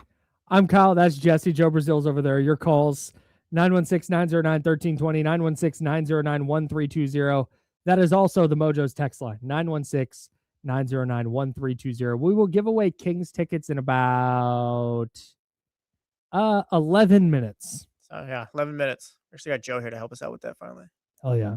About time. I ran into the other studio after the show yesterday. It's ridiculous. Welcome back, Joe. Like, what were you doing? Working an event? Yeah, Oh. I was. Yep. What are you, like an important promotions person? No. Well, it depends on who you ask, I guess. A Um, little clopening shift for me. Closing and opening. all right. Yep. That's enough. That's All right. enough for me. Okay, well, Thanks. you Joe, brought go me take up your to lap. Go conversation. take your lap, Joe. I was trying to Go get. take your lap. Yeah. Haven't reached that taken point my of the lap show. yet today. Clopening shift is something I would have said, and that's just Complex's Benson office is back, back, dog. please. Yeah. Shout out, Joe. Jesse's there. I'm Kyle. Joe's over there. Appreciate you helping us out, Joe. So we're talking about trade candidates for the Kings if they're trying to hit the fast forward button, because I don't think they want to get the number 1 pick this year and then be horrible again and I don't think they want a year like this to happen for 3 or 4 consecutive years while they try and pile up draft picks. Mhm. It might go that way, especially if they don't hit on their picks. But if they hit this pick this year, I think they want to hit the fast forward button as fast as possible, try and accumulate some assets and trade those for a player. So we're talking about those trades. And I want to get out to your calls now. 916-909-1320, 916-909-1320. It is our guy, TC, calling in from Sacramento. What's up, TC? Yes, sir. What's up with my two bros? Vibing, Shout bro. out, TC. Just vibing. Hey, so look, bro. So it's not like a heck no, right? I'm gonna say that, but y'all know what word I want to use, right? Or Oh. a couple words I want to use on Zion. I mean, a Zion deal could be a Zach LaVine 2 seconds or 2 seconds this year for like a Zion and a Sadiq Bey. You guys aren't doing that deal, honestly. I know you guys are like the whole Zion this, but like, come on, bro. Like TC. 2 seconds? Yeah, why would the Pelicans take 2 seconds for Zion? Bro, because he's on a decline and you're getting Zach LaVine an expiring contract and they're getting off of his money so they can move on with whoever they got going on. And also, they don't have a first-round pick in this draft. So that'll give them 3 seconds in this draft to do whatever they want to do. You get what I'm saying? Yeah, I hear you. I'm just saying, if it presented itself, you guys, from my understanding, you guys are like, no to Zion, no matter what deal. So I gave you guys a no-brainer deal to see what the Yeah, answer would if be. you can guys- get thanks CC. If you can get Zion for Zach LaVine's contract in a couple of seconds, sure, take the swing. Yeah, I'm there. But we were talking about pushing all your chips in. Yeah. That was the context of the Zion conversation. I don't think the Pelicans are going to salary dump Zion Williamson. I don't know. I don't think they're doing Zach LaVine in 2 seconds for Zion Williamson. Well, then maybe TC's not so crazy.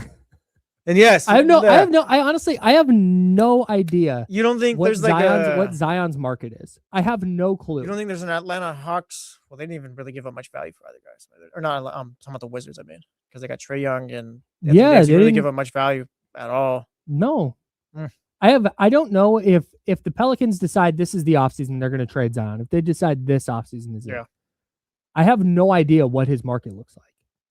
If we ask every other radio show in NBA markets across the country, hey, you thumbs up or thumbs down on Zion? Do you think he's John Morant? That's it. Maybe. Do you think he's reached that point of his career? But he hasn't reached. He hasn't reached the. He doesn't have the like proven ceiling, at least that Ja has. Oh, that's true. Not that Ja like took a team to the finals or anything crazy, but I think Ja we saw something. Yeah. Has more on-court equity in the NBA than Zion does. But I think if you ask me who gets traded for more, I don't think I have a great answer. I'd say probably Ja, but I think it would be close. And I don't know. Does you think probably Ja? Then maybe you can do Zach LaVine in a couple seconds for Zion. Yeah, I don't. There was no market for Ja. Yeah, and that might also be the case for Zion, in which case an expiring and a couple of second-round picks gets it done. Yeah, so like I guess we can kind of flip this around. Let's say instead of going all in for Zion, like say, the Pelicans are like, we can't really get much, so give us, make the deal, like realistic stuff. But let's say, would you give up a first-round pick and insert player for Zion? I would do that Spurs top 16 protected in 27, but I'm not giving up real firsts. Yeah, not this year or anything like that. I've been saying, but just a first-round pick. No. You pick whichever one you want to give up, but a first-round pick and player for Zion or players, whatever the deal makes to work. But point being, it's like, they're not getting the best player return, but you're able to get picks or whatever. Yeah, and that's would you do that? Like that sounds. Yeah, if I'm Sacramento, I think I would. But his value is that low. But if somebody from New Orleans might be listening to this and going, that's ridiculous. They would never trade Zion for that little. They're not taking. I'm only going off if you think his value is as low as Ja's. Because Ja had little to none. It felt like. I have no clue. Ja has some off-court stuff. He's got there was on-court stuff this year. But like he quit on the team. He didn't want to play for him. So I think that hampered his value a little bit. But then we heard at the end of the trade deadline that Milwaukee's trying to acquire him to appease Giannis, and so maybe he does have value. With Zion, if the Pelicans said this offseason he's available, we're going to trade Zion. Is he a player that Milwaukee says, "Ooh, we would like to try and get him in this Giannis trade"? And loop in the Pelicans as a 3-team deal? Or does it look like the Trae Young trade where it's Zion for matching salary and it's nothing substantial? I don't know. I know where I land on it. I would not be giving up multiple first-round picks to get Zion Williamson on my team. I got you. I just don't trust. I don't trust him. Yeah, we're in thumbs down if it's a go all in move. Yeah. But yeah, if it's a salary dump and a couple of second-round picks, yeah, sure. Go ahead. Let's get out to Mitch. He's hanging out in New Jersey. We are nationwide, thanks to our guy, Mitch. What's going on, Mitch? Top of the morning, Kyle, Jesse, Joe. What's up, Mitch? Thanks for taking my call. Yeah, thank you.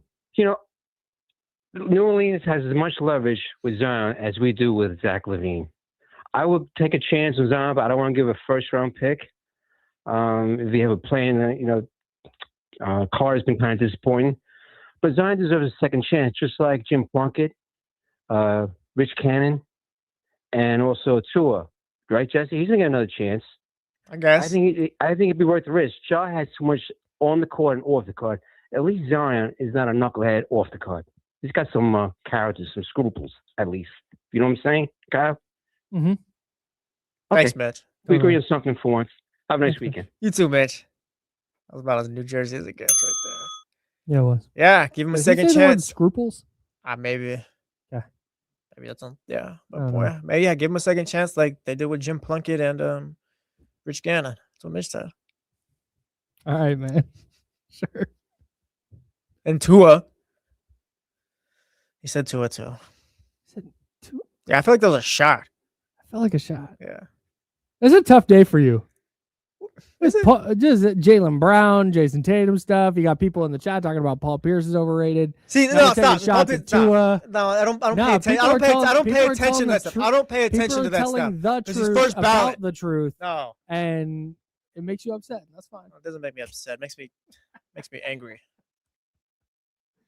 There's some NFL trade rumors swirling thanks to the mothership at ESPN. Shout out to the mothership. Shout out to all our coworkers over there.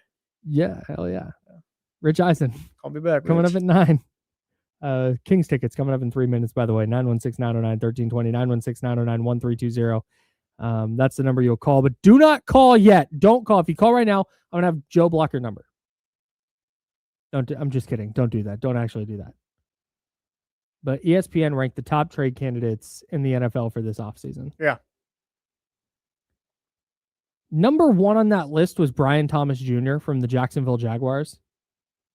If you're the 49ers, you're at least making a call, right? Yeah, you should. Brian Thomas Jr. is not bad or anything like that. It just doesn't seem to be working at Jacksonville.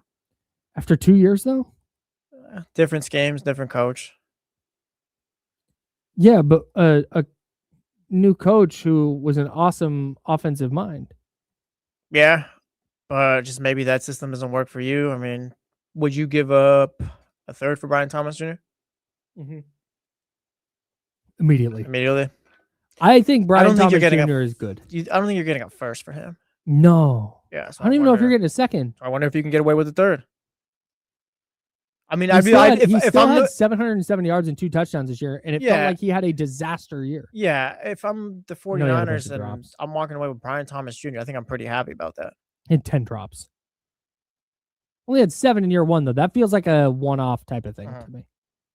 If you can go get Brian Thomas Jr. for a third-round pick, I would be so confident that he's going to be better than whatever receiver you pick in the 3rd round. No, yeah, I would feel so good about that. yeah, definitely. And that's about where I think they'll target a wide receiver, unless they do it in the 1st. But if you get 1st-round pick, Brian Thomas Jr., Ricky Pearsall, some other Demarcus Robinson, type Debo of player, Samuel. Debo Samuel. Oh, you don't like that? Maybe the third receiver. That's fine. I'm wary of Debo Samuel because I don't trust Kyle Shanahan to not give him the ball and make him the focal point of the offense like he's going to. Yes. That's exactly what I'm Yeah, scared I of. know, that's what's gonna happen. I don't want Hey, it. Debo, I don't end want around. it. I don't want it. If they want to bring in Debo Samuel to play 35% of the snaps as a Oh, gadget buddy. player, cool. Kyle Shannon's we got Debo back. All right, All right. offense is back. Just off that old playbook. Yeah. Hell. All right, let's give away some Kings tickets. 916-909-1320. 916-909-1320. Bring gas. We have Kings, New Orleans, Thursday, March 5th at Golden One Center. We got 2 tickets to give away right now, courtesy of the Sacramento Kings. It is going to be Girls' Night Out in honor of Women's History Month on March 5th. You get to see the Kings take on the Pelicans. Don't miss out. Secure your seats now at kings.com/tickets and cheer for your Kings.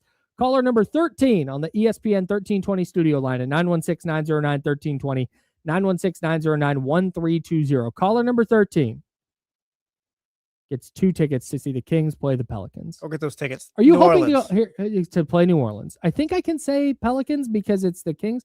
But anyways, it doesn't matter. So Kings play New Orleans. If you're going to this game, Yes. are you going with the hopes of seeing a Kings win? Or are you going and actively like, hey, this is New Orleans. This is one of the teams that's chasing you in the race for the number 1 pick. You got to lose to this team. I think you're going hoping to win. You hope for a win. I'm hope for so a win. with you, dude. You don't. Now, if this is the last game of the season and hey, it's there's not. a game difference, yeah, that's different. But it's not. March 5th, still early. No, you're still hoping for a win. The Kings right now have 13 victories. The Kings have 13 wins right now. Be calling number 13. Yeah, caller 13, 1 for each win.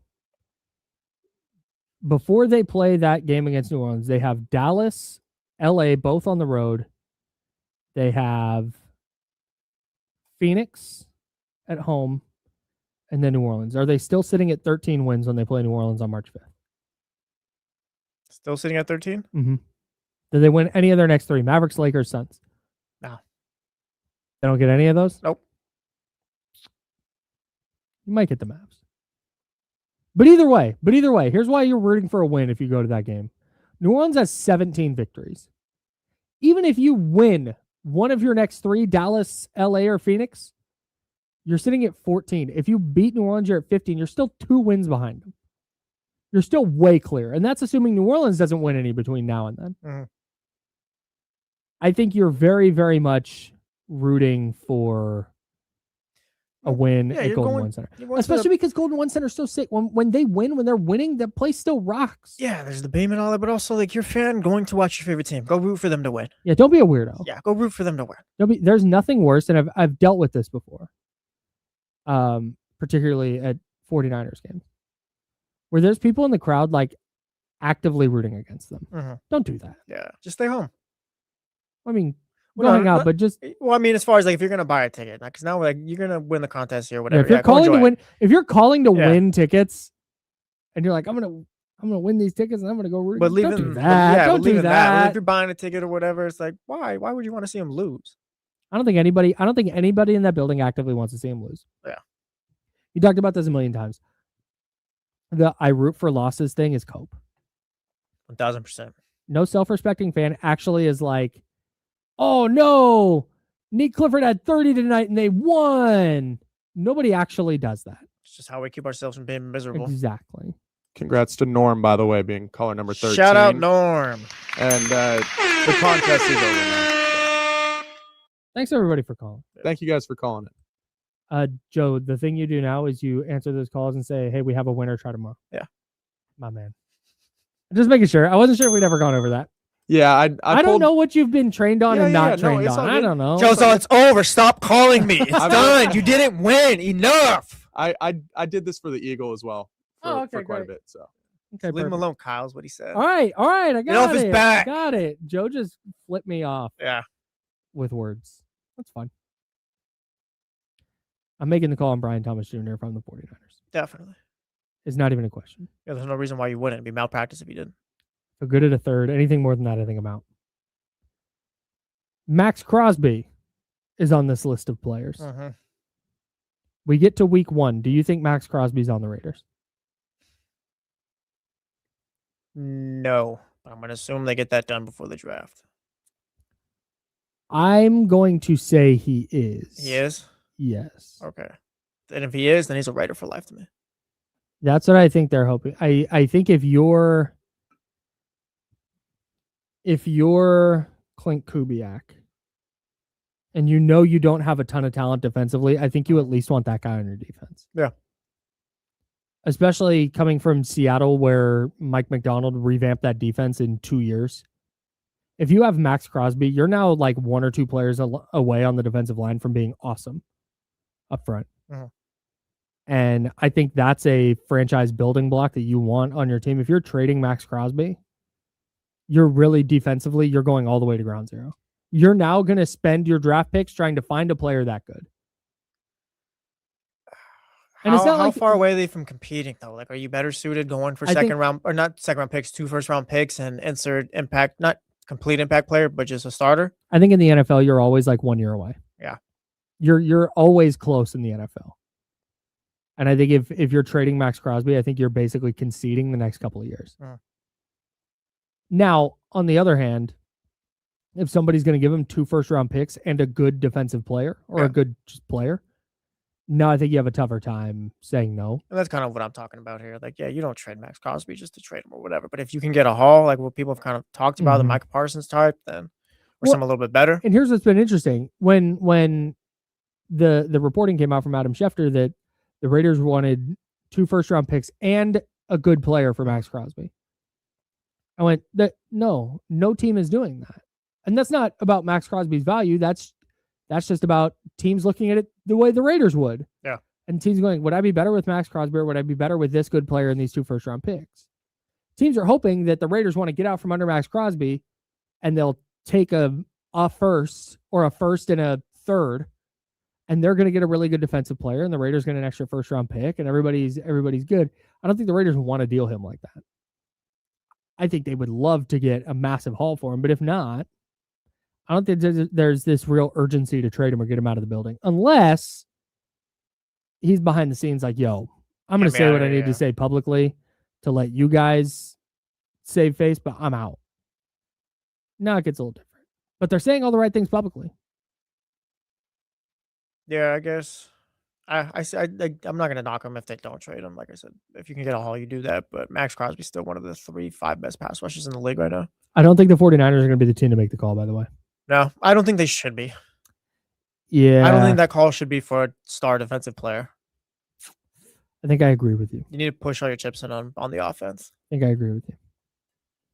I think you'd rather see, if they're going to trade a first round pick this year, I think you'd rather see it be Garrett Wilson. Yeah. Because in my brain, I think the Justin Jefferson thing, if it was ever on the table, I'm not sure it was, but if it was ever on the table, I think it's off. I think they're going to get Kirk Cousins or Mac Jones, and they're going to try and compete this year. Kirk Cousins on Minnesota would be hilarious. It'd be hilarious. They already know it. They know he knows the system. Plug and play. Oh, it'd be such a failure. It would be a would not work. disaster. It would not work at all. It could be a disaster. Yeah. But I think they're going to try and play this shit. I don't think the Vikings are viewing this as a teardown. They went 9-8. Yeah. With a disastrous quarterback situation. They're a fine team. They just need a quarterback who's competent. I don't want to say competent because it makes it seem bad on JJ McCarthy, but just the guy who can get it done. It can be, dude, come on. Well, I don't want to say JJ McCarthy's not competent. It feels kind of give me harsh. a good word for JJ McCarthy then, please. He's competent, just not the best quarterback. You want someone who can run your team well. Oh, you mean I just don't want to say the guy isn't competent. That feels rude. That feels like not the nice thing to do. I don't want to say he's incompetent. In the context of this is a playoff team, he's not. Okay, fine. In the context, yes. I'm talking about JJ McCarthy, the quarterback, and not the person. Yeah, no, hang on. Yeah. We're talking about 9. Okay, all right, fine. 9 is not competent at quarterback. JJ McCarthy. Fine guy, yes. 9, not so much. Yeah, bro, dude's incompetent. I don't know what you want me to do with it. Like, yeah, that feels harsh. That's tough. I feel like this show has been competent today. I think so too. Joe, thoughts? It was a good one. I enjoyed this one. I think I was very competent talking about Karl Anthony Towns. You know what? Hey, that's a perfect word. Karl Anthony Towns is competent for sure. See, now that feels disrespectful to Karl Anthony Towns because I know he's better than competent. The Karl Anthony Towns thing, and we only have like a minute. What it comes down to for me is all the numbers and stuff. Yeah, they're there. Purely on vibes. I get it. I don't want to. I get it. Watching him play against the Kings at Golden One Center was like, Jalen Brown gets hurt. It's like, dude, take over this. Excuse me. Jalen Brunson gets hurt. Go take over this game, man. Go win this game. Go beat the Kings. And he everything looks difficult. He plays like he's running uphill. I'm out on Cat. Whatever. Sorry, man. That's your guy. No, don't do that. Don't do that. Don't do that. Don't do that. That'd be fire. You're not giving me a Knicks jersey for Christmas. That's Jesse Tapia. No, it'll be a Timberwolves. That's Jesse Tapia. I'm Kyle Madson. Joe Brazil on the ones and twos helping us out. Thanks everybody for listening. A big shout out to our friends at Mojo's Local Tap and Kitchen for sponsoring the ESPN 1320 Mojo's Local Tap and Kitchen studio text line. Thanks everybody who called, texted, watched, contributed in the chatty house. We'll be back tomorrow. Kings Mavs tonight. Can the Kings get back on a winning track? We'll see. Tune into the Jump tomorrow at 7. Our good friend and favorite coworker, Rich Eisen. Rich, call me back. He is next. D'Lo and Casey coming up at 2 o'clock. If you missed anything from the Jump Rewind at noon on ESPN 1320 at Sacramento Sports Center. Required to be nice people. See you. Good shift, everybody. Good stuff. Uh-oh.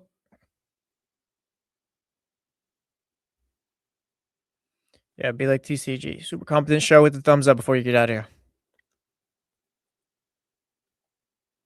Whoops. It's fine. All right. You guys, appreciate you. See you guys. Chatty house. Have a good one.